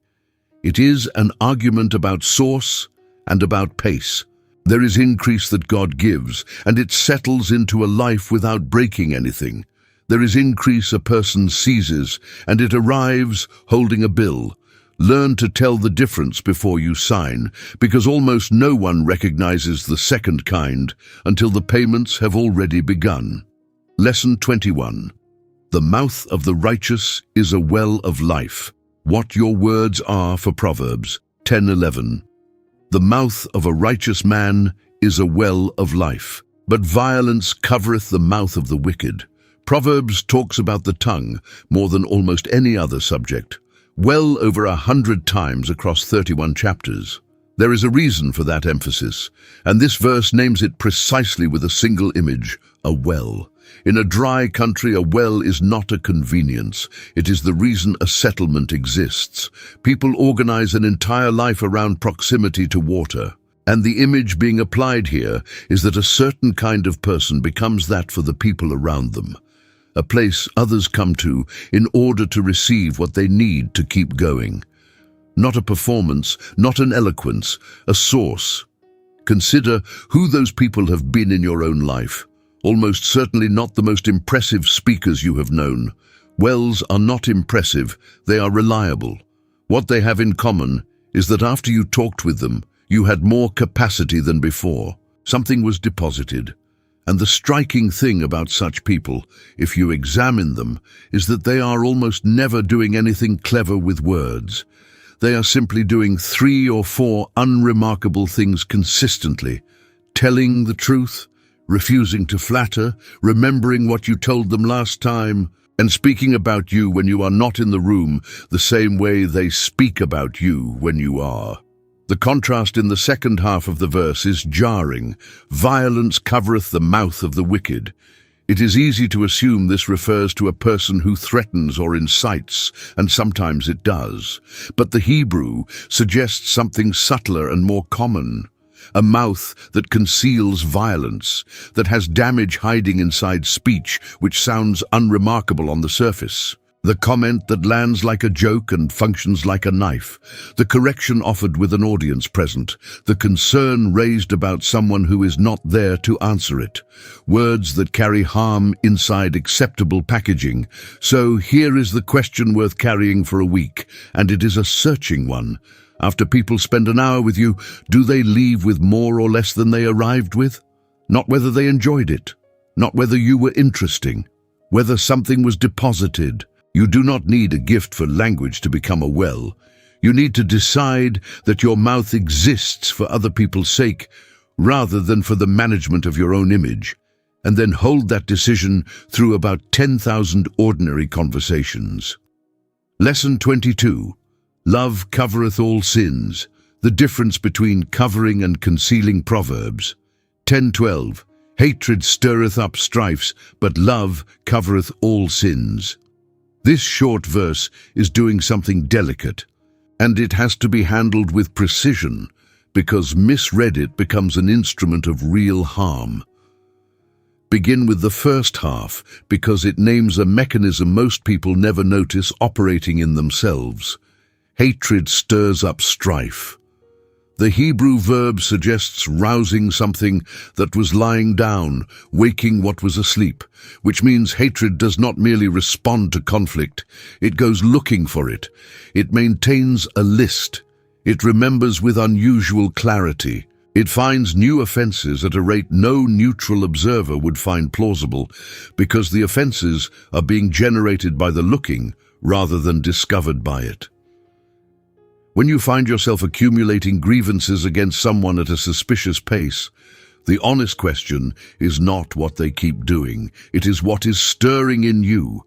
Then the second half, love covereth all sins. Peter quotes this line in his own letter, and James alludes to it, so the New Testament clearly regarded it as important. But covering is not the same as concealing, and the difference is the whole issue. To conceal a sin is to hide it so it can continue, protecting the wrongdoer at the expense of the wronged. Scripture never asks that. And where abuse or ongoing harm is involved, love actually requires exposure rather than covering. Anyone who has used this verse to keep a victim silent has inverted it entirely. To cover, in the biblical sense, is to refuse to publicize what does not need publicizing. It is choosing not to bring up the resolved thing again. It is declining to tell the story at dinner that would be funny at someone's expense. It is absorbing a small offense rather than processing it publicly. It is what you do when someone has failed and you decide that their failure will not become the thing everyone knows about them. This is one of the most practical measures of love available, and it operates entirely in private where no one can see you do it. Hatred takes what it learns about a person and looks for a use for it. Love takes what it learns and puts it away. Both are decisions, both are made dozens of times a month, and over years the two produce entirely different human beings and entirely different communities. Lesson 23. In the multitude of counselors there is safety. Proverbs 11:14. Where no counsel is, the people fall, but in the multitude of counselors there is safety. Proverbs returns to this idea repeatedly. Safety is found in counsel, purposes are established by counsel, without counsel plans fail. The repetition tells you it was considered fundamental, and it addresses one of the most persistent illusions of human life, that we can see our own situation clearly. We cannot. Every person alive has a blind spot located exactly where their own judgment is formed, and no amount of intelligence corrects it. The smartest people you know are not less deceived about themselves than average. They are frequently more deceived because they can construct better arguments for whatever they already wanted. Intelligence does not remove bias. It supplies it with better lawyers. Notice the word multitude, not a counselor, counselors, plural. One advisor is an improvement on none, but one advisor can be wrong, or can share your particular blindness, or can simply tell you what you want. The safety Proverbs describes emerges from a range of perspectives that do not all fail in the same direction, which means the value of counsel lies precisely in the disagreement. If everyone you consult agrees with you immediately, you have not assembled counsel. You have assembled an echo, and an echo is not safety. It is confidence, which is a very different thing and considerably more dangerous. There is also a hard implication here about how most of us actually seek advice. We tend to consult after deciding, not before. We describe the situation in language shaped by the conclusion we have already reached, to people we selected because we could predict their response, and we call the resulting agreement wisdom. Real counsel requires giving someone the facts that undermine your position and the authority to tell you that you are wrong. So this week, do something modestly uncomfortable. Take the decision you are currently circling, you know which one, and bring it to two people who are not alike, at least one of whom will not be gentle. Present it fully, including the part you have been leaving out. Then listen without defending. You are not obligated to take the advice. You are obligated to actually hear it, which is a discipline distinct from hearing and considerably rarer. Lesson 24. The liberal soul shall be made fat, the economics that should not work. Proverbs 11:24-25. There is that scattereth and yet increaseth, and there is that withholdeth more than is meet, but it tendeth to poverty. The liberal soul shall be made fat, and he that watereth shall be watered also himself. This is one of the most counterintuitive statements in Scripture, and the author knows it. He is describing an arithmetic that appears to violate arithmetic. Give things away and end up with more, grip tightly and end up with less. Stated flatly, it sounds like wishful thinking. Observed over decades, it turns out to be one of the most consistently accurate observations in the entire book. Consider what actually happens inside a person who withholds more than is meet, more than is fitting, more than the situation requires. The withholding is never neutral, because the mental posture required to hold on tightly is the posture of scarcity, and scarcity is a lens that eventually gets applied to everything. The person who begins by protecting money ends by protecting time, then credit, then affection, then attention. And a life organized around protection becomes progressively smaller because everything worth having requires some willingness to spend. The generous person, meanwhile, is operating from a different premise, and the premise reshapes them. They form more relationships because generosity is relationally magnetic. They take more chances because they are not primarily defending a position. They receive more, not through some mystical transaction, but because generosity creates the conditions under which people are willing to give to you. Watch the image in the last line, because it is agricultural and precise. He that watereth shall be watered also himself. The farmer who waters is not making a trade. He is participating in a cycle that returns to him because it is a cycle. Generosity works the way irrigation works. The water you release into the field is not gone. It enters a system that eventually rains again. And then the phrase, the liberal soul, which in Hebrew is literally the soul of blessing. That is the deepest point in the passage. Generosity here is not a behavior appended to a person. It is what the person has become.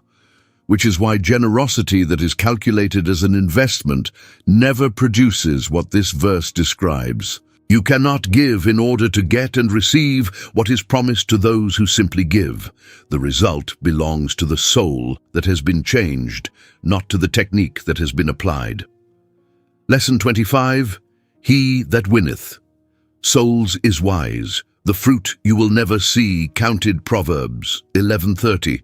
The fruit of the righteous is a tree of life, and he that winneth souls is wise. The phrase winneth souls has been narrowed over the centuries into a single specialized activity, and something valuable has been lost in the narrowing. The Hebrew is broader and richer, lakach nefesh, to take hold of a life, to capture, to win over a person. It certainly includes bringing someone to faith. It also includes everything that draws a human being toward life rather than away from it. And notice what the verse says about it. He that does this is wise, not kind, not devout. Wise, which in this book has consistently meant something like skilled at living in accordance with how reality actually works, which implies that investing in people is not merely a moral good. It is the highest return activity available to a human being, and the person who has understood that has understood something about the structure of the world. Consider why that might be literally true. Everything else you build is subject to decay, obsolescence, or transfer to people who did not build it. Buildings come down. Institutions drift. Money changes hands and is spent on things you would not have chosen. But a person you helped becomes a person who helps others, and that continues past your involvement, past your memory, and past your life, without any further input from you. It is the only investment that keeps compounding after the investor has stopped existing. The image of the tree of life appears again here, as it did in chapter 3, and it is worth noticing what it is attached to this time: the fruit of the righteous. A tree does not consume its own fruit. Fruit exists entirely for something other than the tree, for the animal that eats it, for the seed that travels. For a forest, the tree will never stand in. That is the picture of a righteous life. Not a life that accumulates, but a life that produces something which leaves and grows elsewhere. So here is the encouragement for anyone who feels their life is small. You will almost certainly never see the accounting. The teacher does not see the 40th year of the student's career. The parent does not see the grandchild's marriage shaped by a pattern set 2 generations earlier. The person who sat with someone in a hard week does not see what that week would have become otherwise. The fruit leaves the tree, that is the design, and it does not stop being fruit simply because you never learned where it landed. Lesson 26. Whoso loveth instruction, loveth knowledge, the sentence that sorts everyone. Proverbs 12.1. Whoso loveth instruction loveth knowledge, but he that hateth reproof is brutish. Proverbs does not usually insult people. It describes, it warns, it contrasts. But outright name-calling is rare. Here it uses one of the harshest words in its vocabulary, and it uses it on a person whose only stated failing is that he does not like being corrected. The word is bar, and it means livestock. Brutish is a generous translation. The Hebrew is closer to stupid as a cow is stupid. It is not a comment on intelligence, but on category. An animal cannot be reasoned with about its behavior. You can restrain it, feed it, herd it, but you cannot present it with a better argument and expect a different choice tomorrow. That is what Proverbs says a person becomes when they permanently close themselves to correction, not evil, not unintelligent, but no longer functioning as the kind of creature that can be addressed. That is a strong claim, and its strength is the point. What separates human beings from animals in the logic of this book is not language or tools, but the capacity to be told something and change. Remove that, and whatever remains is operating on instinct and appetite, regardless of how sophisticated it sounds. Now notice the first half of the verse, which is easy to skip and is doing the real work. It does not say whoever accepts instruction, it says whoever loves it. Most reasonably mature people will accept correction, visibly, politely, with an appropriate expression, while something entirely different happens internally. Loving it is a different order of thing. It means experiencing the moment of being corrected as a good moment, because something false was just removed, and you are now standing closer to reality than you were 4 seconds ago. Almost nobody arrives there naturally, and it is worth saying plainly that this is a long work. It requires a security that does not come from being right, which means it requires getting your sense of worth from somewhere other than your performance. That is precisely what the gospel offers, and precisely why the most spiritually settled people are usually the easiest to correct. They have nothing riding on it. Their standing was never based on their accuracy in the first place. Lesson 27. A virtuous woman is a crown, the quiet power of a household. Proverbs 12:4. A virtuous woman is a crown to her husband, but she that maketh ashamed is as rottenness in his bones. The two images in this verse are deliberately placed at opposite ends of the body, and the contrast is the teaching. A crown sits on the head, visible, elevating, publicly declaring the honor of the one who wears it. Rottenness in the bones is invisible, internal, structural, and slow. It is the difference between something that raises a person before others and something that quietly dissolves them from the inside. What Proverbs is describing here, in the language of its own era, is the extraordinary power that the people closest to us have over the whole shape of our lives, a power that operates almost entirely out of public view. The principle runs in both directions and applies to every close relationship, not only marriage. The book elsewhere is equally blunt about husbands and about parents and about friends. The point is not gendered. It is proximal. Whoever is nearest to you has access to your foundations. The Hebrew phrase translated virtuous is eshet chayil, and chayil is a formidable word. It is used throughout the Old Testament for military strength, for valor, for an army, for capable force. It is not the vocabulary of decoration or docility. It describes a person of substance and power, competence, moral weight, the ability to hold and build something. The same word will return at the very end of the book in chapter 31, and we will meet it again in our final lesson. And then rottenness in the bones, Hebrew rakab. Decay, the crumbling of what holds a structure upright. Bones are not felt when they are healthy. You notice them only when something has gone wrong, and by then, the damage has usually been developing for a long time. This is a precise description of what contempt does inside a close relationship. It rarely announces itself. It works through small withdrawals, through the eye roll, through the story told at the other person's expense, through the steady erosion of respect that neither party can date the beginning of. So the honest work here is to ask what you are being to the people closest to you, since the verse can be read from either side and both readings are searching. Are you a crown to them? Do they stand straighter for having you nearby? Or is something slow and quiet occurring in their foundations because of the way you speak to them or about them, or the way you have stopped noticing them altogether? Nobody will see the answer but the two of you.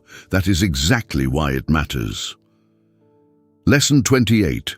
A good word maketh the heart glad. What one sentence can carry. Proverbs 12:25. Heaviness in the heart of man maketh it stoop, but a good word maketh it glad. There is a physical accuracy in this verse that anyone who has carried real anxiety will recognize immediately. Heaviness makes the heart stoop. The Hebrew verb shaka means to bow down, to bend low, to be pressed toward the ground. Worry is not experienced as an idea.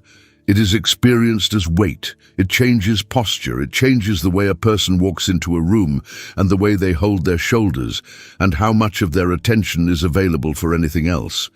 And then the remedy offered, which is almost absurdly disproportionate to the problem.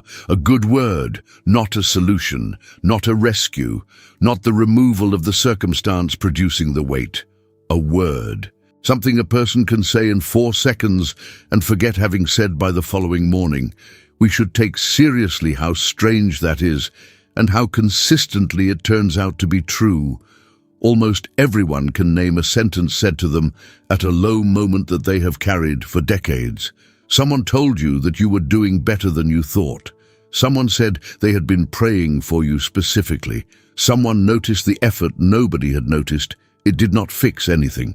It changed everything about how you carried what was not fixed.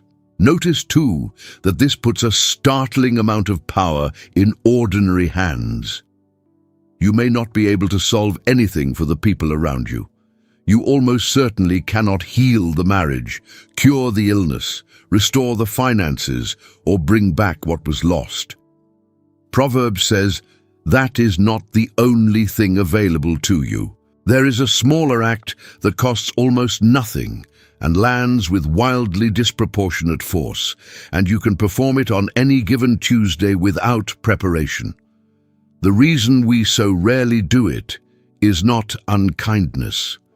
It is that we assume the good word would be unnecessary or obvious or awkward, that they surely already know. They do not.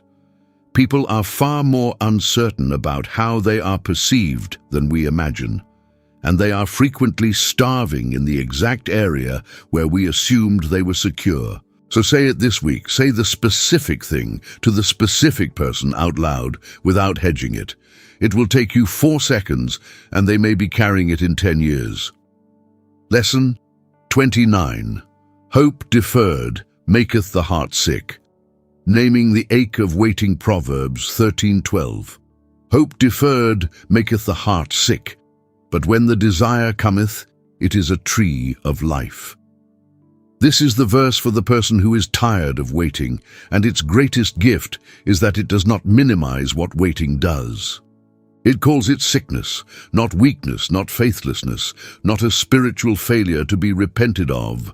Sickness, something that happens to a person that they did not choose and that requires care rather than rebuke.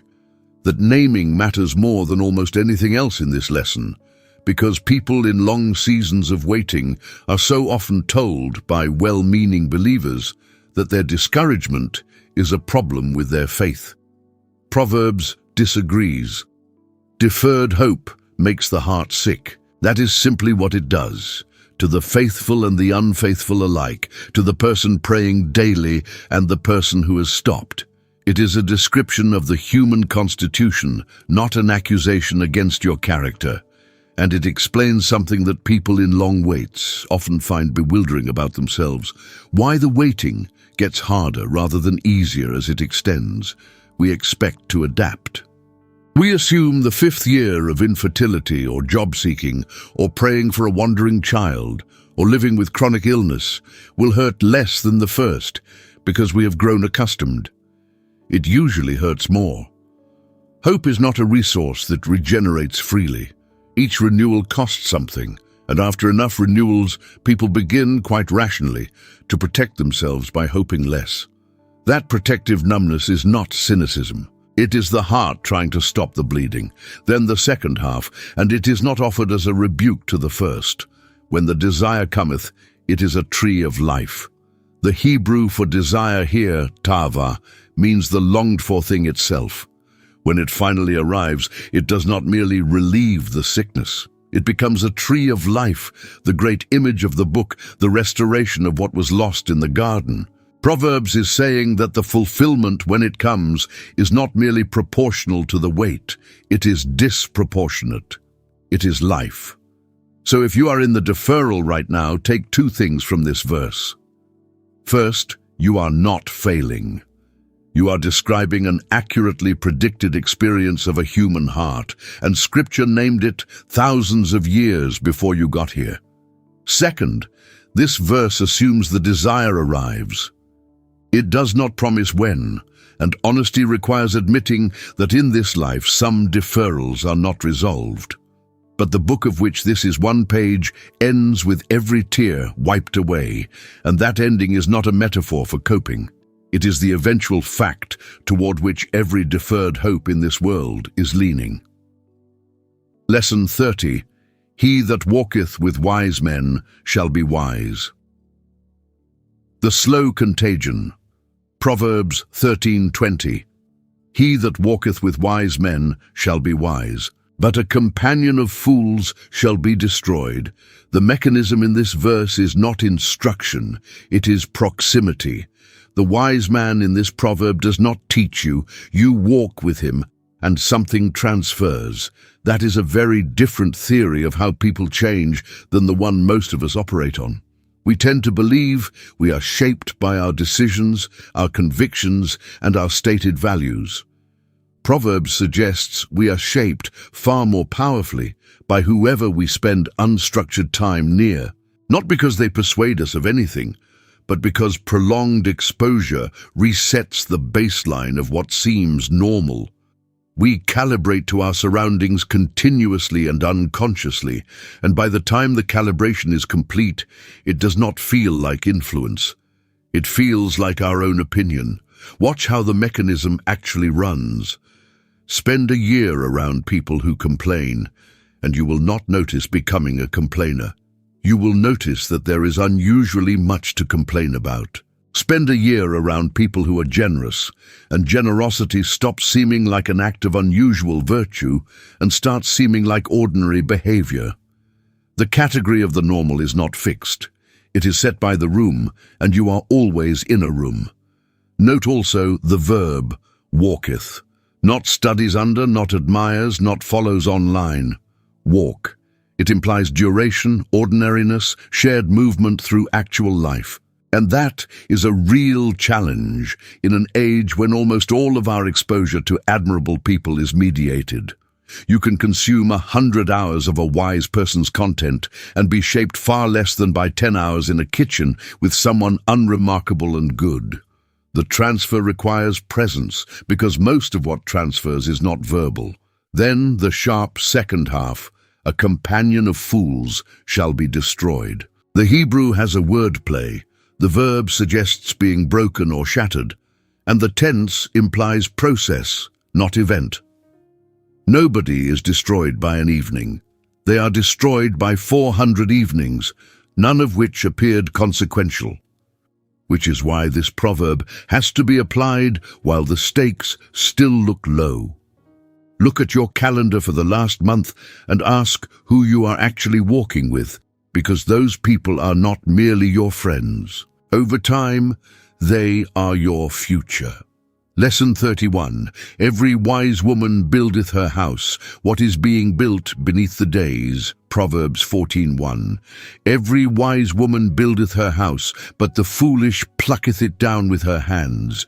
Read this alongside the previous lesson on the crown and the rottenness, and notice that Proverbs keeps returning to the household as the primary theatre of wisdom, not the temple, not the battlefield, not the court. The house, which in the ancient world meant not merely a building, but a family, an economy, a name, a future, the whole living structure that carried a people forward through generations. And the word here is building, which is worth sitting with, because building is not how most of us experience domestic life. Most of us experience it as maintenance, as an endless sequence of tasks that must be done again tomorrow, none of which appear to be constructing anything. The meals, the laundry, the driving, the bills, the repetitive conversations, the small administrations of an ordinary week. It rarely feels like architecture. Proverbs insists that it is. Every one of those repetitions is laying something. The tone in which conflict is handled becomes the way that family handles conflict for 3 generations. The presence or absence of laughter at a table becomes what those children believe a home is. The way money is spoken about, the way apology is or is not made, the way the door is or is not opened to people outside. All of it is masonry, and none of it looks like masonry while it is being laid. Then the terrible second half, the foolish plucketh it down with her hands. Notice with her hands, not through catastrophe, not through misfortune arriving from outside. With her own hands, meaning the demolition is performed by the same person, in the same house, using the same daily actions, only pointed the other way. And demolition is much faster than construction, which is the asymmetry that should sober all of us. Years of building can be undone by a season of contempt, or a habit indulged, or a bitterness permitted to speak freely at the table. So the question is not whether you are doing anything significant with your ordinary week. You are. Everyone is. Something is going up or something is coming down in the place where you live, and it is being done by your hands in increments too small to notice, and the results will be visible in about a decade. That is either an unbearable weight or the most dignifying thing anyone has ever said about your Tuesday. And Proverbs plainly intends the second. Lesson 32. There is a way which seemeth right, the limits of your own certainty. Proverbs 14:12. There is a way which seemeth right unto a man, but the end thereof are the ways of death. This verse appears twice in Proverbs, word for word, in chapter 14 and again in chapter 16. The book does not repeat itself often. When it does, it is underlining. And what it underlines is the single most unsettling fact about human beings, that being wrong feels exactly like being right. There is no internal sensation that distinguishes them. Certainty is not evidence. The conviction that you have thought it through carefully is produced by the same machinery, whether the thinking was sound or catastrophic, which means your confidence level tells you nothing reliable about your accuracy. If you doubt this, consider that every person who has ever wrecked their life through a slow, bad decision was, at the time, quite sure. They were not cackling. They had reasons. They had weighed it. They could have explained it persuasively to you over coffee, and many of them did, and their friends found the reasoning fairly convincing. That is the phenomenon this verse describes. Not deliberate wrongdoing, sincerity that turns out to have been pointed at a cliff. Notice also the specific structure of the danger. It is located in the end, not in the beginning. The way seems right, and the trouble is at the far end of it, which means the early feedback is unreliable. You cannot evaluate a path by how the first mile feels, because the first mile of nearly every wrong path feels fine, and frequently better than fine. Roads that lead somewhere bad are rarely unpleasant at the start. If they were, nobody would take them. So, what is the practical response if internal certainty is not trustworthy? Proverbs has already given it to us and repeats it in this same chapter. External counsel, the multitude of counselors, the willingness to submit your reasoning to people who do not share your investment in the conclusion. And underneath that, the foundational posture of Lesson 4, lean not unto thine own understanding. That instruction is not anti-intellectual, it is the only rational response to a mind that cannot audit itself. You are not being asked to stop thinking. You are being asked to stop trusting your thinking as though it were an instrument that had been calibrated, when in fact it is the very thing under question. Lesson 33. A sound heart is the life of the flesh. What envy does to a body. Proverbs 14:30. A sound heart is the life of the flesh, but envy the rottenness of the bones. Proverbs made this observation about 3,000 years before anyone could measure cortisol, and it is worth pausing over how precisely it anticipated something modern medicine has spent decades confirming. Interior states are not confined to the interior. What happens in the heart happens in the body. The Hebrew for sound heart is marp leb, and marp means healing, cure, restoration, a healed heart, a settled interior. And it is called the life of the flesh, the thing that gives vitality to the physical frame. The claim is that the settledness of the soul is a physical resource, and anyone who has lived through a season of prolonged interior turmoil knows the truth of it. Sleep goes, digestion goes, immunity goes, energy goes. The body keeps the account, whether or not the mind acknowledges it, and then the specific poison identified, which is a strange choice if you were making a list of destructive emotions. Envy, not rage, not grief, not fear. The Hebrew kina covers both jealousy and envy, and the choice is deliberate because envy is uniquely corrosive in a way the others are not. Rage burns out. Grief, given time and care, becomes something a person can carry. Envy does neither. It has no natural resolution because it is not a response to an event that will pass. It is a relationship to other people's lives, and other people keep having lives. Envy also has a quality that makes it especially destructive. It cannot be satisfied by getting what you wanted. The person who envies a colleague's promotion does not become content upon receiving one. The comparison simply relocates. This is why envy is described as rottenness in the bones, the same phrase used earlier of a ruinous household, because it is structural rather than acute. It does not attack, it dissolves. The practical work here is unglamorous and effective. Envy feeds on comparison, and comparison feeds on exposure. And in our moment, the exposure is nearly continuous and entirely curated. So begin there, with what you are looking at daily and what it is doing to you. And then move to the only reliable antidote Scripture ever offers, which is not suppression, but gratitude. The deliberate, spoken, specific acknowledgement of what is actually in your own hands. Envy and gratitude cannot occupy the same attention at the same time. One of them is going to be practiced this week, and whichever it is will still be there in your bones next year. Lesson 34. A soft answer turneth away wrath. The most immediately useful verse in the book Proverbs 15:1. A soft answer turneth away wrath, but grievous words stir up anger. Of all 52 lessons, this is the one you are most likely to have an opportunity to use before the end of the day. It is also the one most often quoted and least often practiced because it requires something in the exact moment when we have the least of it available. The mechanism it describes is real, and it is nearly physical.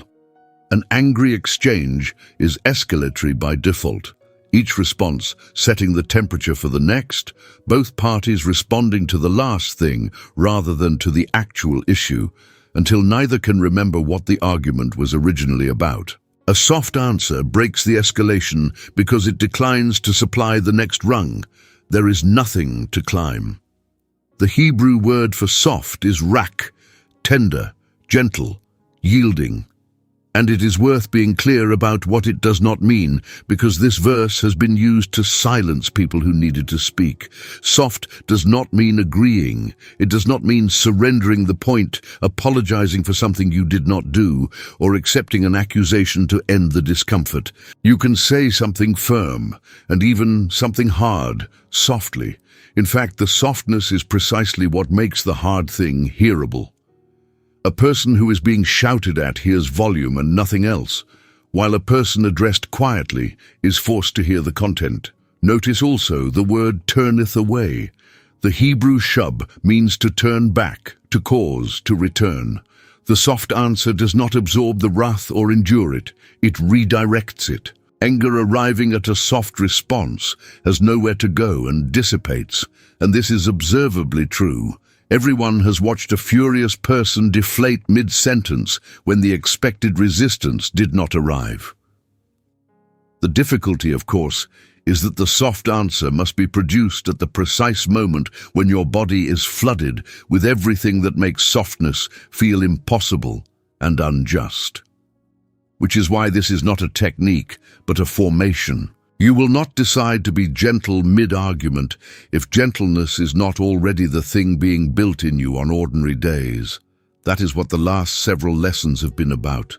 The guarded heart, the settled interior, the freedom from needing to win. This verse is where all of that becomes visible in about 4 seconds in a kitchen with someone you love. Lesson 35. Better is a dinner of herbs, the arithmetic of a good life. Proverbs 15:16-17. Better is little with the fear of the Lord than great treasure and trouble therewith. Better is a dinner of herbs where love is than a stalled ox and hatred therewith.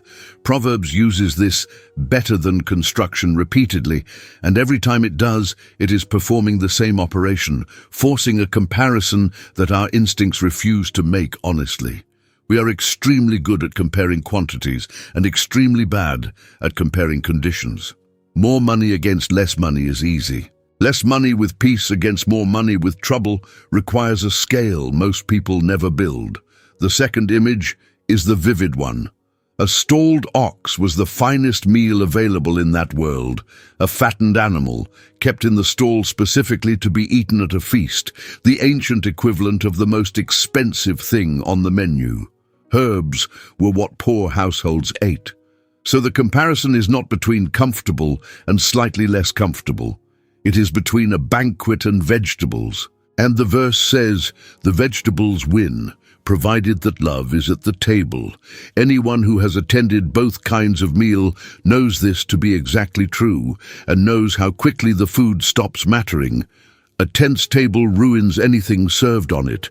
You are not eating the meal. You are managing the atmosphere, monitoring who is not speaking, calculating how long until you can reasonably leave.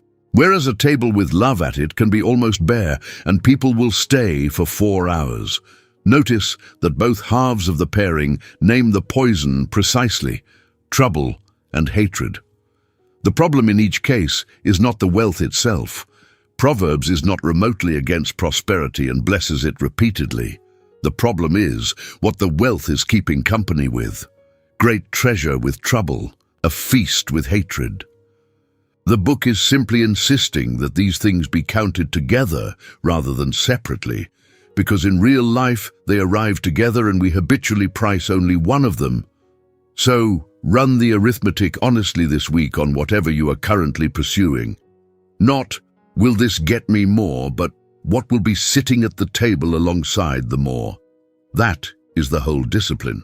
Most people never perform this calculation until the ox is already in the stall and the hatred has already moved in, and by then the comparison is no longer theoretical. Lesson 36. A merry heart doeth good like a medicine. Joy as a discipline. Proverbs 17:22. A merry heart doeth good like a medicine, but a broken spirit drieth the bones. Here is the verse that sits closest to the center of our theme, and it makes a claim that deserves to be taken literally rather than sentimentally. Joy is not decorative, it is medicinal. It does something to a body and to a life that nothing else does, and its absence produces a specific and observable kind of damage. The image in the second half is drought. A broken spirit dries the bones. The Hebrew suggests desiccation, the slow loss of moisture from something that requires moisture to remain flexible. Dried bone does not bend, it snaps, which is a precise description of what happens to a person who has lived joyless for long enough. They do not become dramatic or obviously unwell. They become brittle. Small things break them. There is no give left anywhere. Now, we have to be careful and honest here, because this verse can be weaponized against people who are genuinely suffering. Proverbs is not instructing a depressed person to cheer up, and it is not suggesting that a broken spirit is a moral failure. Depression is real, it has physiological dimensions, and it deserves care and often medical help rather than exhortation. What this verse establishes is not blame, but value. That joy is not a luxury item to be pursued after the important things are handled. It is load-bearing. It belongs in the same category as sleep and food, which changes how a serious person should treat it. Most of us treat joy as a reward, something we will get around to once the work is done, the debts are cleared, the crisis has passed. Proverbs treats it as fuel, which reverses the order entirely. You do not earn joy by finishing. You finish because you had some joy along the way. The person who removes every enjoyable thing from their life in order to survive a hard season usually does not survive it better. They survive it drier. So take this one seriously and practically. Put something in your week whose only purpose is gladness. Something small, unproductive, and unjustifiable on efficiency grounds. Music, a walk, a meal with someone who makes you laugh, an hour of something you loved at 19 and abandoned. Not because you have earned it, because your bones need the moisture, and because the God who invented laughter did not append an apology to it. Lesson 37. Commit thy works unto the Lord, rolling the weight off your own back. Proverbs 16:3. Commit thy works unto the Lord, and thy thoughts shall be established. There is a physical picture buried in the Hebrew that the English entirely loses. The word translated commit is galal, and it means to roll. It is the word used for rolling a stone away from the mouth of a well. So the instruction is not primarily mental, it is roll your works onto the Lord. Take the weight that is currently on your back and put it somewhere else. That image tells you something the abstract word commit does not. Rolling is a physical transfer. Once the stone is rolled, it is not on you anymore, and you cannot carry it and have rolled it simultaneously, which exposes what most of us actually do when we say we have committed something to God. We announce the transfer while retaining the weight, and then wonder why nothing feels different. We have prayed about it and continued to carry it, which is not committing, it is narrating. Notice also what is to be rolled, thy works, not your worries. Your works, your plans, your efforts, your projects, the things you are actively building. This is not a verse about anxiety management. It is about ownership. It is asking who the outcome belongs to, and that is a much harder surrender than surrendering a fear, because we are often willing to hand God our problems while keeping firm hold of our ambitions. Then the result, which is not what you might expect, and thy thoughts shall be established. Not your works shall succeed, your thoughts shall be established. The Hebrew kun again, made firm, made stable. The first thing that changes when you genuinely transfer ownership is not the circumstance, it is the mind. Thoughts stop swinging. The compulsive replanning at 2 in the morning quiets, not because the outcome has been guaranteed, but because you are no longer the one guaranteeing it. So this week, find the specific thing you have prayed about repeatedly and are still carrying, and notice the difference between the praying and the rolling. Rolling looks like this. You make the plan, you do the work, and then you stop managing the outcome. You stop rehearsing it, stop bargaining about it, stop running scenarios. It will feel irresponsible for approximately a week. Then it will feel like the first rest you have had in a long time. Lesson 38. Pleasant words are as an honeycomb, sweetness that reaches the bones. Proverbs 16:24. Pleasant words are as an honeycomb, sweet to the soul, and health to the bones. Notice that this verse claims two distinct effects, operating at two different depths, and that the second is the surprising one. Pleasant words are sweet to the soul. That much we would expect, but they are also health to the bones, and bones are the deepest and least accessible structure in the body.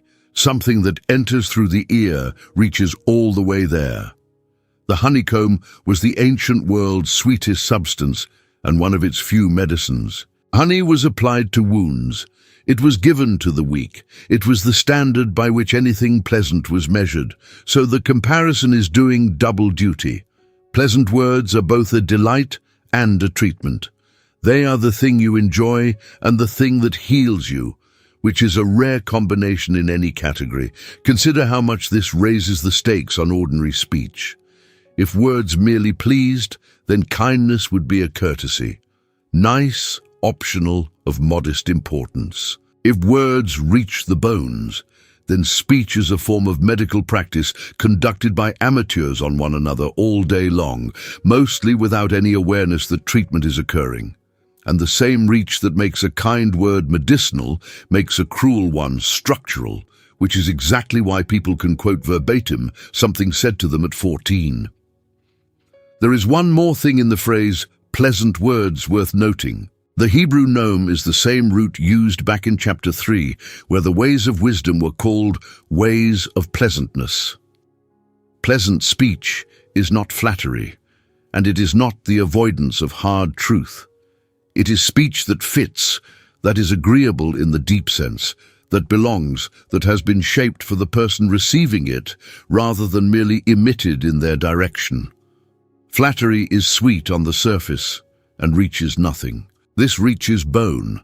So practice the small discipline this week. Before speaking into someone's difficulty, take 1 extra second to consider what would actually help them rather than what would discharge your own reaction. That second is where pleasant words are made. It is not eloquence. It is attention. Lesson 39. He that is slow to anger is better than the mighty Proverbs. 1632. He that is slow to anger is better than the mighty, and he that ruleth his spirit than he that taketh a city. This is one of the great reversals in Scripture, and it would have sounded far more shocking in its original setting than it does to us.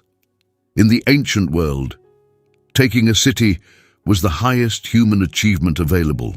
It required strategy, courage, resources, leadership, and enormous risk.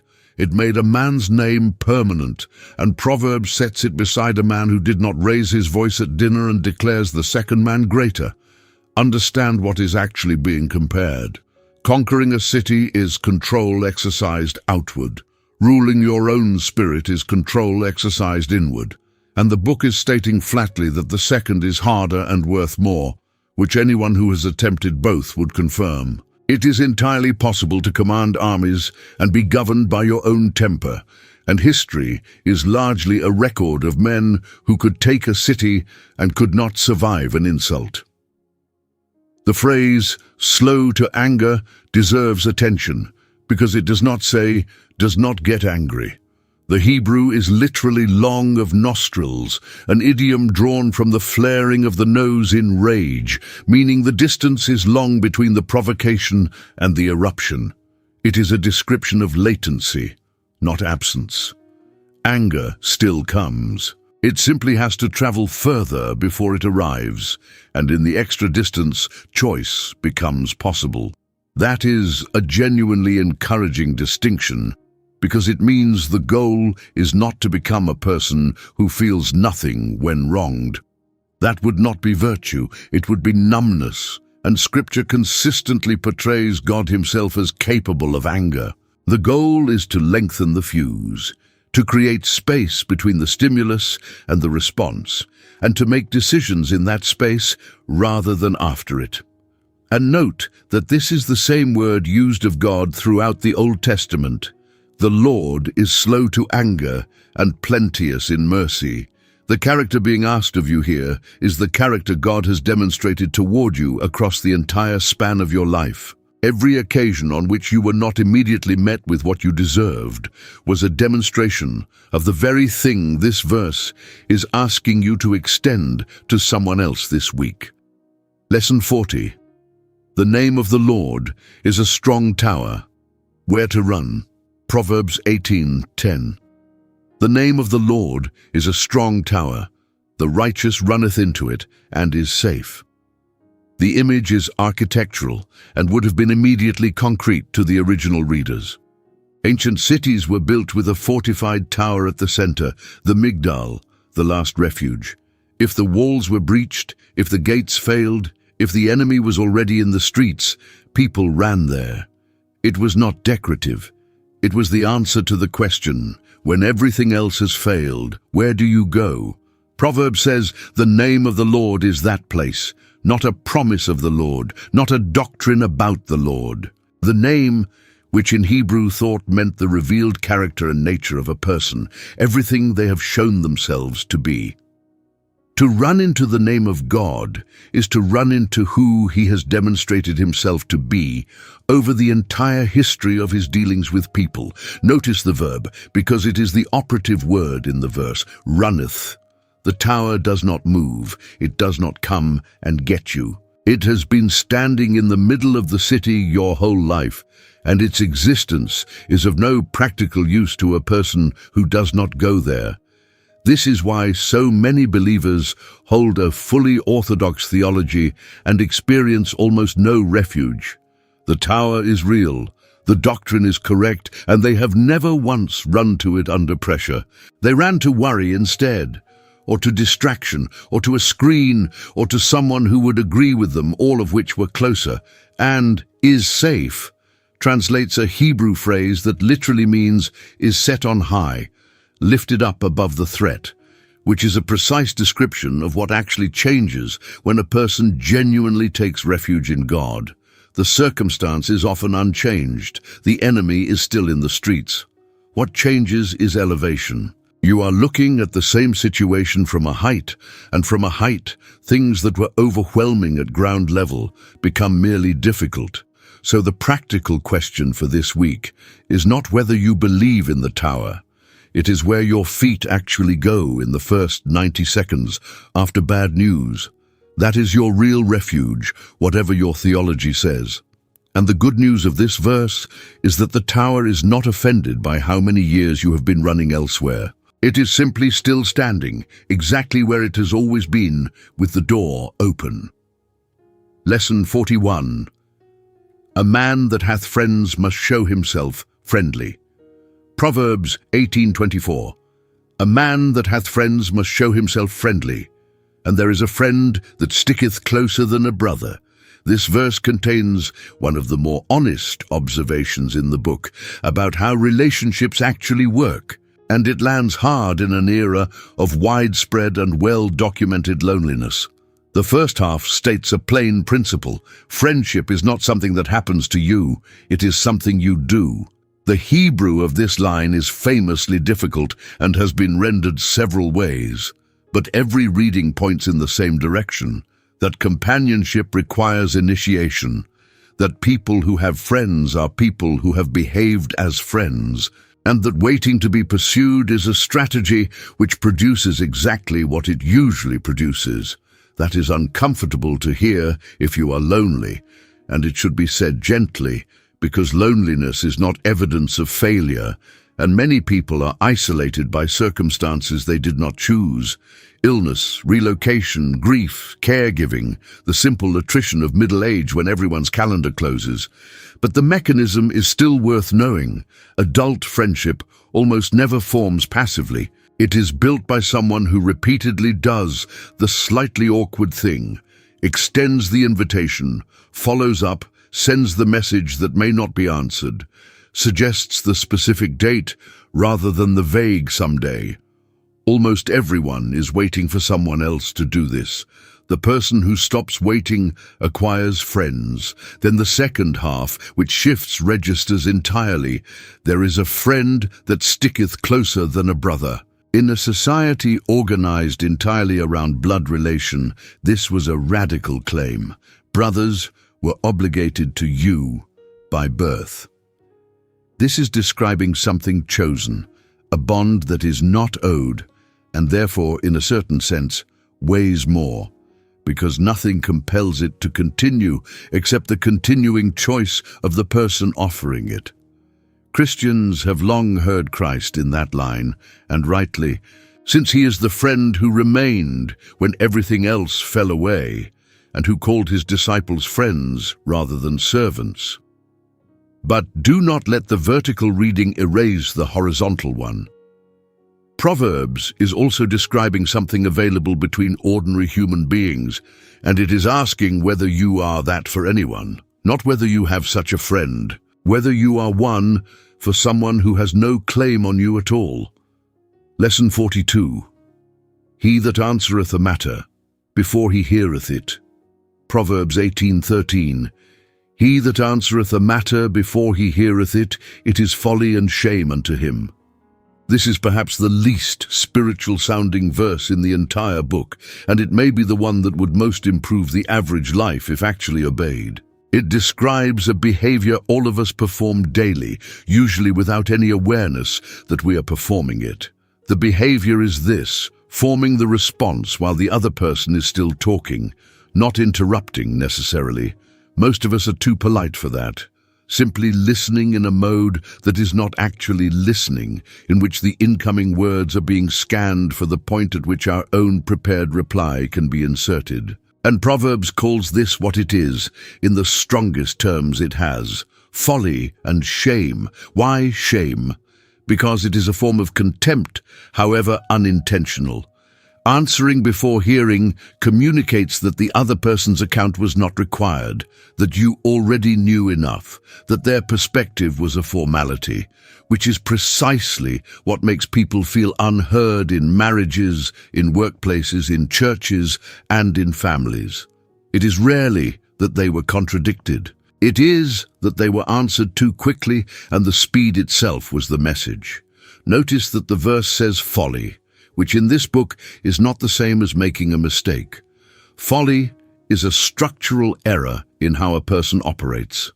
And structurally, this one is fatal to good judgment, because a response formed before the information arrived is a response to something other than reality. You are answering a situation you constructed during the first 15 seconds, and you will defend that construction with real energy, because it is now yours.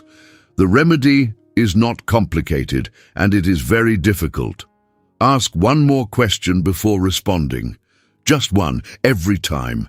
It costs 8 seconds, and it produces 2 effects, both large. It gives you the actual information, which frequently turns out to differ substantially from what you assumed. And it tells the person in front of you that their account was needed, which is for most people most of the time the thing they were really asking for anyway.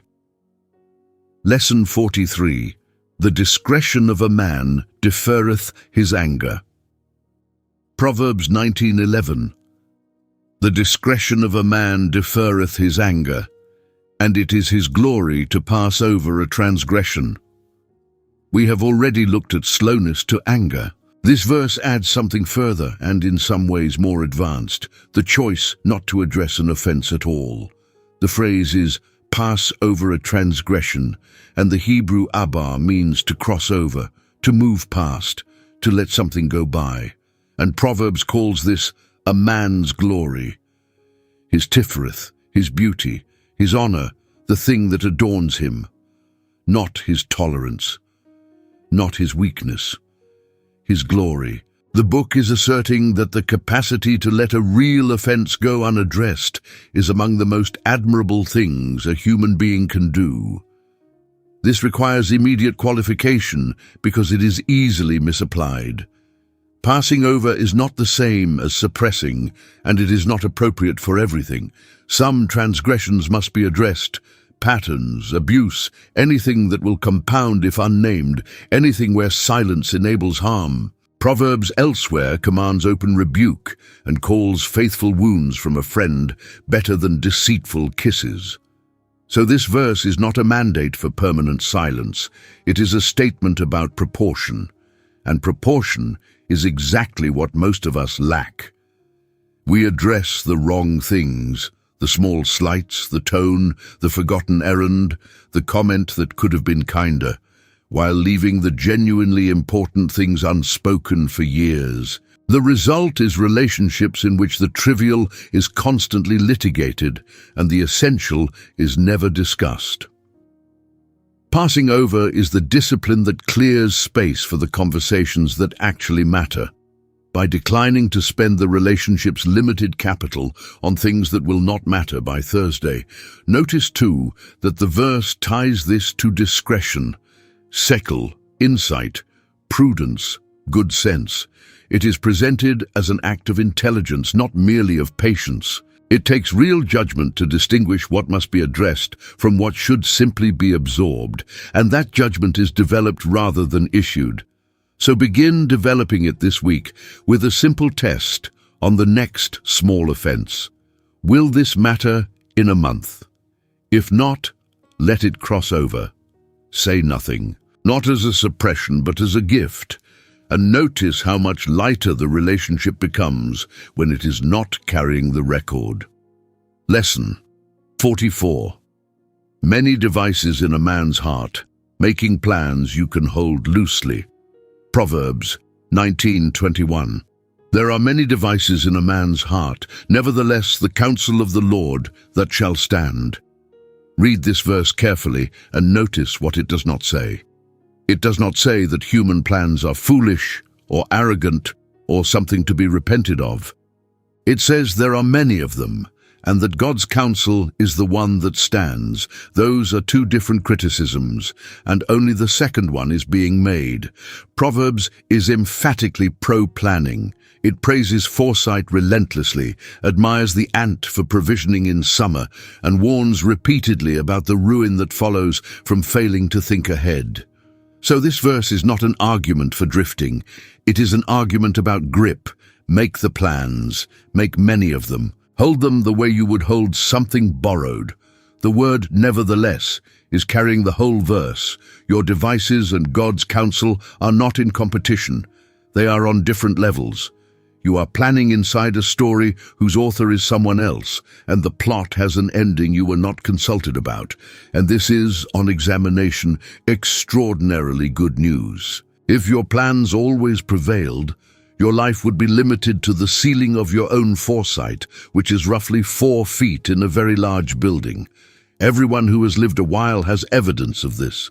Look back at the plan you were certain about 10 or 15 years ago and count how much of it survived contact with reality. Then notice that some of the best things in your present life arrived precisely through the collapse of that plan. The job you did not get. The relationship that ended. The move you did not want. It is almost universal, and it is the practical shape of this verse. The counsel of the Lord stood, and you were not consulted, and you would not have chosen it. And here you are. So the posture this verse asks for is a strange combination that most people never manage. Plan seriously and hold loosely. Do the work of foresight with full effort and then release the outcome without resentment when it goes another way. The person who does only the first becomes brittle when plans fail. The person who does only the second becomes passive and calls it faith. Proverbs asks for both, and the tension between them is where a great deal of spiritual maturity actually lives. Lesson 45. He that hath pity upon the poor lendeth unto the Lord. Proverbs 19:17. He that hath pity upon the poor lendeth unto the Lord, and that which he hath given will he pay him again. There is something almost audacious about the image in this verse. God, who owns everything, positions himself as the borrower. The person who helps someone with nothing is described as having extended credit to the Almighty, and the Almighty is described as being on the hook for repayment. Consider what that does to the entire experience of generosity toward people who cannot reciprocate. Ordinarily, that kind of giving feels like loss. There is no return, no exchange, no relationship of mutual benefit. That is precisely what distinguishes charity from trade. Proverbs reframes it completely. Nothing was lost. A transaction occurred with a different party than the one visible, and that party keeps meticulous records. Notice also what the verse assumes about God's attention. He is watching the poor closely enough to notice who helped them. The transaction was invisible. Likely nobody saw it.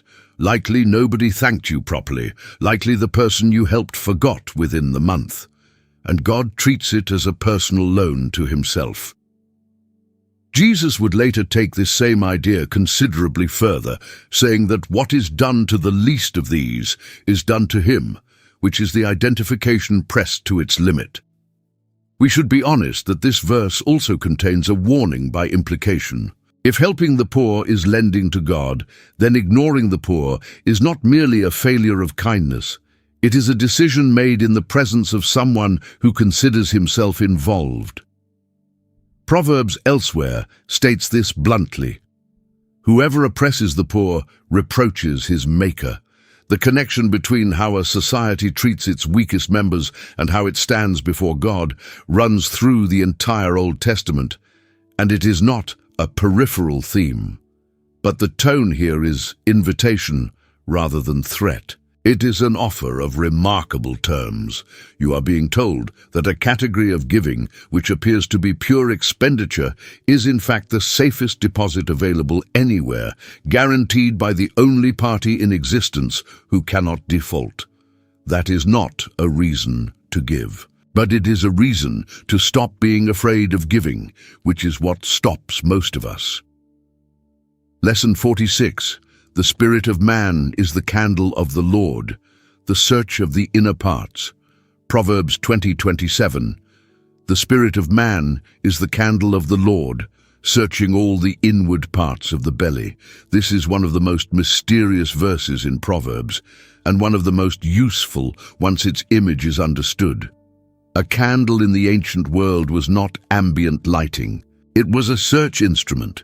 What you carried into a dark room, held low, moving it slowly, looking for something specific. And the claim is that the human spirit is God's candle. He carries it into the interior of a person and uses it to search, which means the faculty by which you know yourself is not merely yours. It is a lamp God holds, and he uses it to illuminate what is in you, including, especially, what you would rather not see. This explains an experience nearly every honest believer has had. There are moments when something in you becomes suddenly, unavoidably visible, a motive you had not admitted, a resentment you had classified as concern, a fear that had been driving decisions you thought were rational. It does not usually arrive as a voice. It arrives as illumination. Something that was in the room all along is now lit, and you cannot unsee it. Notice how specific the searching is. All the inward parts, the innermost chambers, not the surface, not the public self, which is well maintained and reasonably presentable in nearly everyone. The candle goes into the back rooms, which should produce two responses at once, and both are appropriate. A certain fear, because there is nothing in there he is not seeing, and a very deep relief, because it means you are not required to be your own diagnostician, and you never were. That relief is the pastoral heart of this verse. Self-knowledge is the hardest knowledge there is. The instrument and the object are the same, which is why introspection so often produces elaborate self-justification instead of truth. But if the candle is His, then the work of seeing yourself accurately is not finally your project. You can pray the ancient prayer, "Search me, O God, and know my heart," and mean it, and then get on with your day trusting that the searching is being competently done by someone who loves you and is not shocked by anything he finds. Lesson 47. Train up a child. Direction rather than guarantee. Proverbs 22:6. Train up a child in the way he should go, and when he is old, he will not depart from it. This verse has comforted many parents and devastated many others, and the devastation usually comes from reading it as a promise rather than a proverb. So let us handle it with the care it requires, particularly for anyone reading this whose child has walked away from everything they were raised in. Remember the ground rule we established at the start of this study. Proverbs describes how life generally works. It does not issue guarantees, and it never intended to. Reading this verse as a contract produces two cruelties: parents who blame themselves for the free choices of adult children, and parents who assume that faithful effort has purchased an outcome they can count on. Neither is what the book is doing. It is telling you where the road usually leads, and children are people, and people take unexpected roads. There is also something in the Hebrew worth knowing. The phrase translated, "in the way he should go," reads more literally, "according to his way," which many interpreters have taken to mean according to the child's own bent, temperament, and particular design. Read that way, the instruction becomes considerably more demanding than a generic religious upbringing. It requires knowing the specific child in front of you well enough to train them according to how they were actually made, rather than according to how their sibling was made, or how you were made, or how you wish they had been made. The word train also carries something. Chanak has the sense of dedicating or initiating, the same root as Hanukkah, the festival of dedication.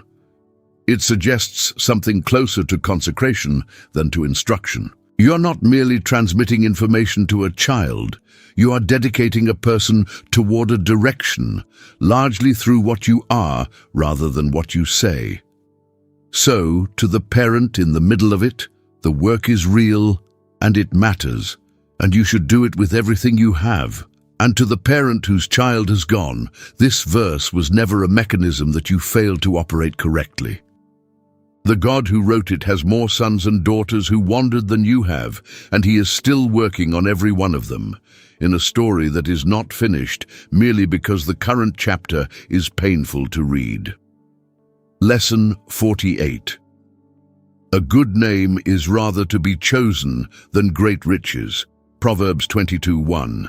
A good name is rather to be chosen than great riches, and loving favor rather than silver and gold.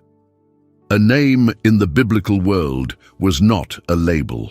It was a summary, the accumulated verdict of everyone who had ever dealt with you, compressed into a word. To have a good name meant that when people heard you were involved in something, their shoulders came down rather than up.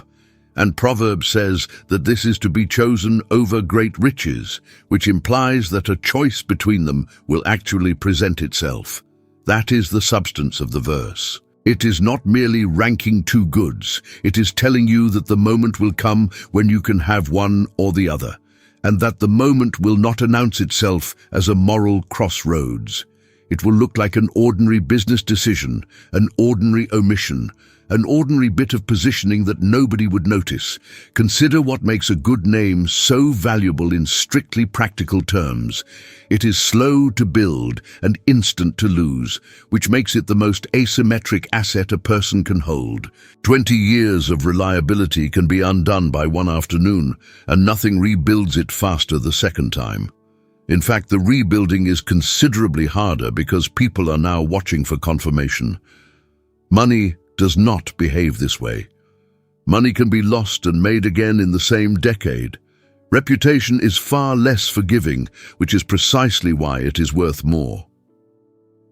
The second half adds something warmer: loving favor, chentob, the good grace or goodwill of others. This is not the same as reputation. Reputation is what people believe about your competence and integrity. Loving favor is affection, people being genuinely glad you exist. And it is possible to have the first without the second, to be respected and unloved, trusted and not enjoyed. Proverbs wants both and puts both above silver. None of this is an argument for image management, and it is worth saying that a name pursued directly is usually not achieved. Reputation is a byproduct. It is what accumulates around a person who was consistently telling the truth in unwitnessed rooms for a very long time, and it cannot be manufactured by anyone attending to it too carefully. Do the small unobserved things right, and the name takes care of itself. Lesson 49. Buy the truth and sell it, not Proverbs 23:23. Buy the truth and sell it not. Also wisdom and instruction and understanding. Two commands, and they describe two entirely different failures. Buy the truth, which means truth has a price and you must be willing to pay it. Sell it not, which means truth also has a market value and there will be buyers, and you must be willing to decline. The first is where most people stop. We assume the challenge is acquiring truth, study, seek, learn, pay the cost of finding out, and that cost is real. Truth is expensive in exactly the way we discussed in the lesson on wisdom as the principal thing. It costs comfort, certainty, and self-image.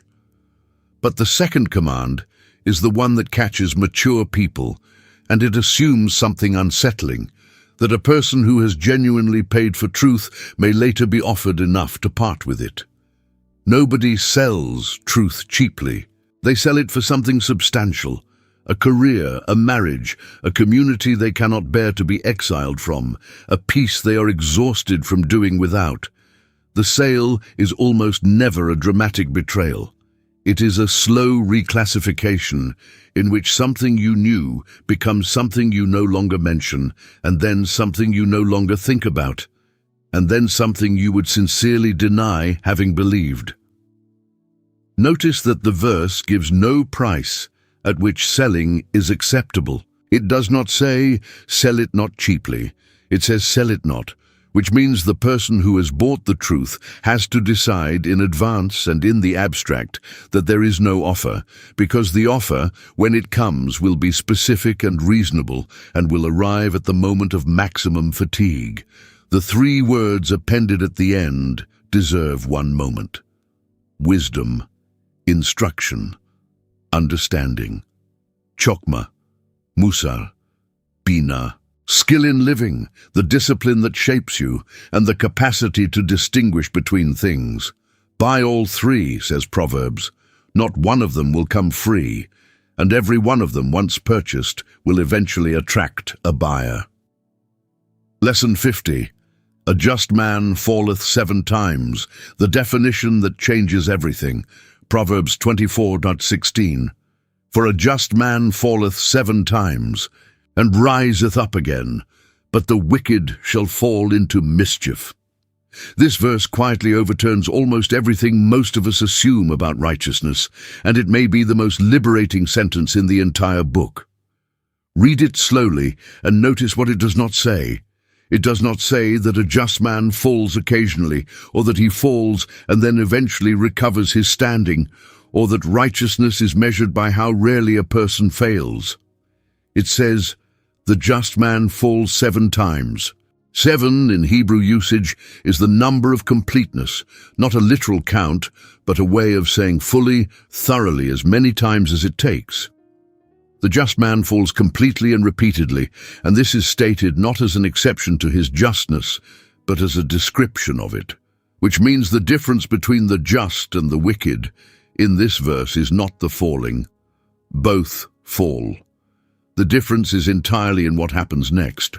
One rises, the other stays down. That is the whole distinction, and it should reorganize how you evaluate yourself. Most people are quietly operating on a different definition.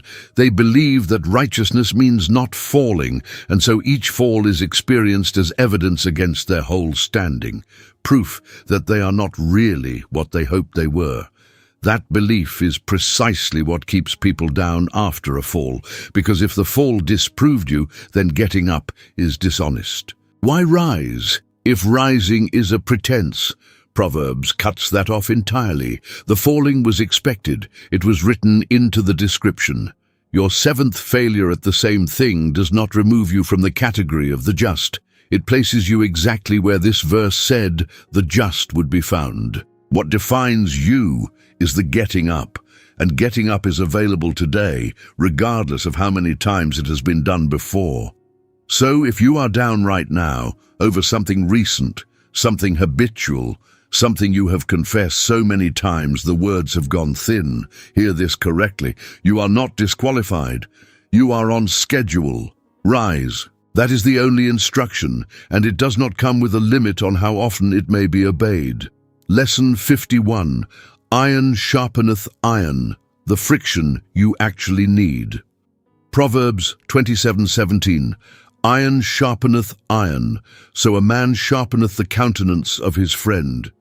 The image is a workshop, and the mechanics matter. A blade is not sharpened by something soft. Cloth will not do it, nor will water, nor will encouragement. Sharpening requires contact with something as hard as the blade itself, applied with pressure, and it produces friction, noise, and sparks, and it removes material. Something is lost in every sharpening. That is how the edge is made, which tells you something about the relationships that actually improve you. They are not the comfortable ones. They are not the friends who agree, who reassure, who tell you the thing you were hoping to hear about the decision you had already made. Those relationships are pleasant and they are necessary and they sharpen nothing. What sharpens is a person hard enough to resist you. Notice what is sharpened: the countenance of his friend, the face, which is a strange object to sharpen until you realize that in Hebrew idiom, the face is the whole presented self, bearing demeanor, the way a person meets the world. Sharpening a countenance means making someone more definite, more distinct, more themselves. A dull blade and a sharp blade differ not in substance, but in definition, and that is exactly what a good friend does to a person. They make your edges clearer, but the metaphor carries a warning as well as a promise. Iron sharpens iron only under the right conditions, the correct angle, appropriate pressure, and a certain intention. The same contact done carelessly does not sharpen, it damages. Which is why this proverb cannot be used as cover for people who are simply abrasive and have decided to call it faithfulness. Sharpening is done by someone who wants the blade to work, not by someone who enjoys the sparks. So ask this week whether you have anyone in your life who is genuinely permitted to press on you, someone who has the standing to say the hard thing and the character to want your good while saying it. If the answer is no, that is the most important gap in your life and it will not close by itself. And ask the harder second question, for whom are you that person? Because being sharpened requires only willingness. Sharpening someone else requires courage. Lesson 52. She shall rejoice in time to come. The last word of the book. Proverbs 31:25-26, 30. Strength and honor are her clothing, and she shall rejoice in time to come. She openeth her mouth with wisdom, and in her tongue is the law of kindness. Favor is deceitful, and beauty is vain, but a woman that feareth the Lord, she shall be praised. We arrive at the last chapter, and Proverbs closes the way it opened, with wisdom personified, but this time not as an abstraction calling in the street. This time she is a woman in a household running an economy, buying a field, working late, feeding people, speaking with kindness, and clothed in something the text calls strength and honor. She is called Eshet Chayil, and we met that phrase in an earlier lesson. Chayil, valor, force, capability. It is the same word used for armies. The book that began by telling us wisdom was present at the making of the world ends, by showing us what wisdom looks like on a Tuesday in a house with work to do. That progression is the entire argument of Proverbs compressed into its structure. Cosmic wisdom and domestic competence are the same thing viewed from two distances, but the line that should hold us longest is the one in verse 25. She shall rejoice in time to come. Some translations render it, she laughs at the days to come. Consider what that describes. Here is a woman with real responsibilities, real risks, a household depending on her, an economy that could fail, and a future she cannot see. And she laughs at it. Not because she has guarantees, because she has built something and because she knows who holds the days she cannot see. That is what 52 weeks of wisdom produces. Not a solved life. Not a life free of falling. We have already established that the just fall 7 times. What it produces is a person who can look at an unknown future without flinching, because their security has been relocated from circumstances they cannot control to a character they have been given, and a God who does not change. And then the final line, which strips away everything the world would have ranked her by. Favor is deceitful, and beauty is vain. Charm fades, and appearance is a rumor. What remains, what is praised, what stands at the end when everything cosmetic has been removed, is the fear of the Lord, the same phrase that opened the book in chapter 1, verse 7. Proverbs ends exactly where it began. The whole journey through folly and speech and money and anger and friendship and work returns to the doorway it started at, and the doorway turns out to have been the destination all along.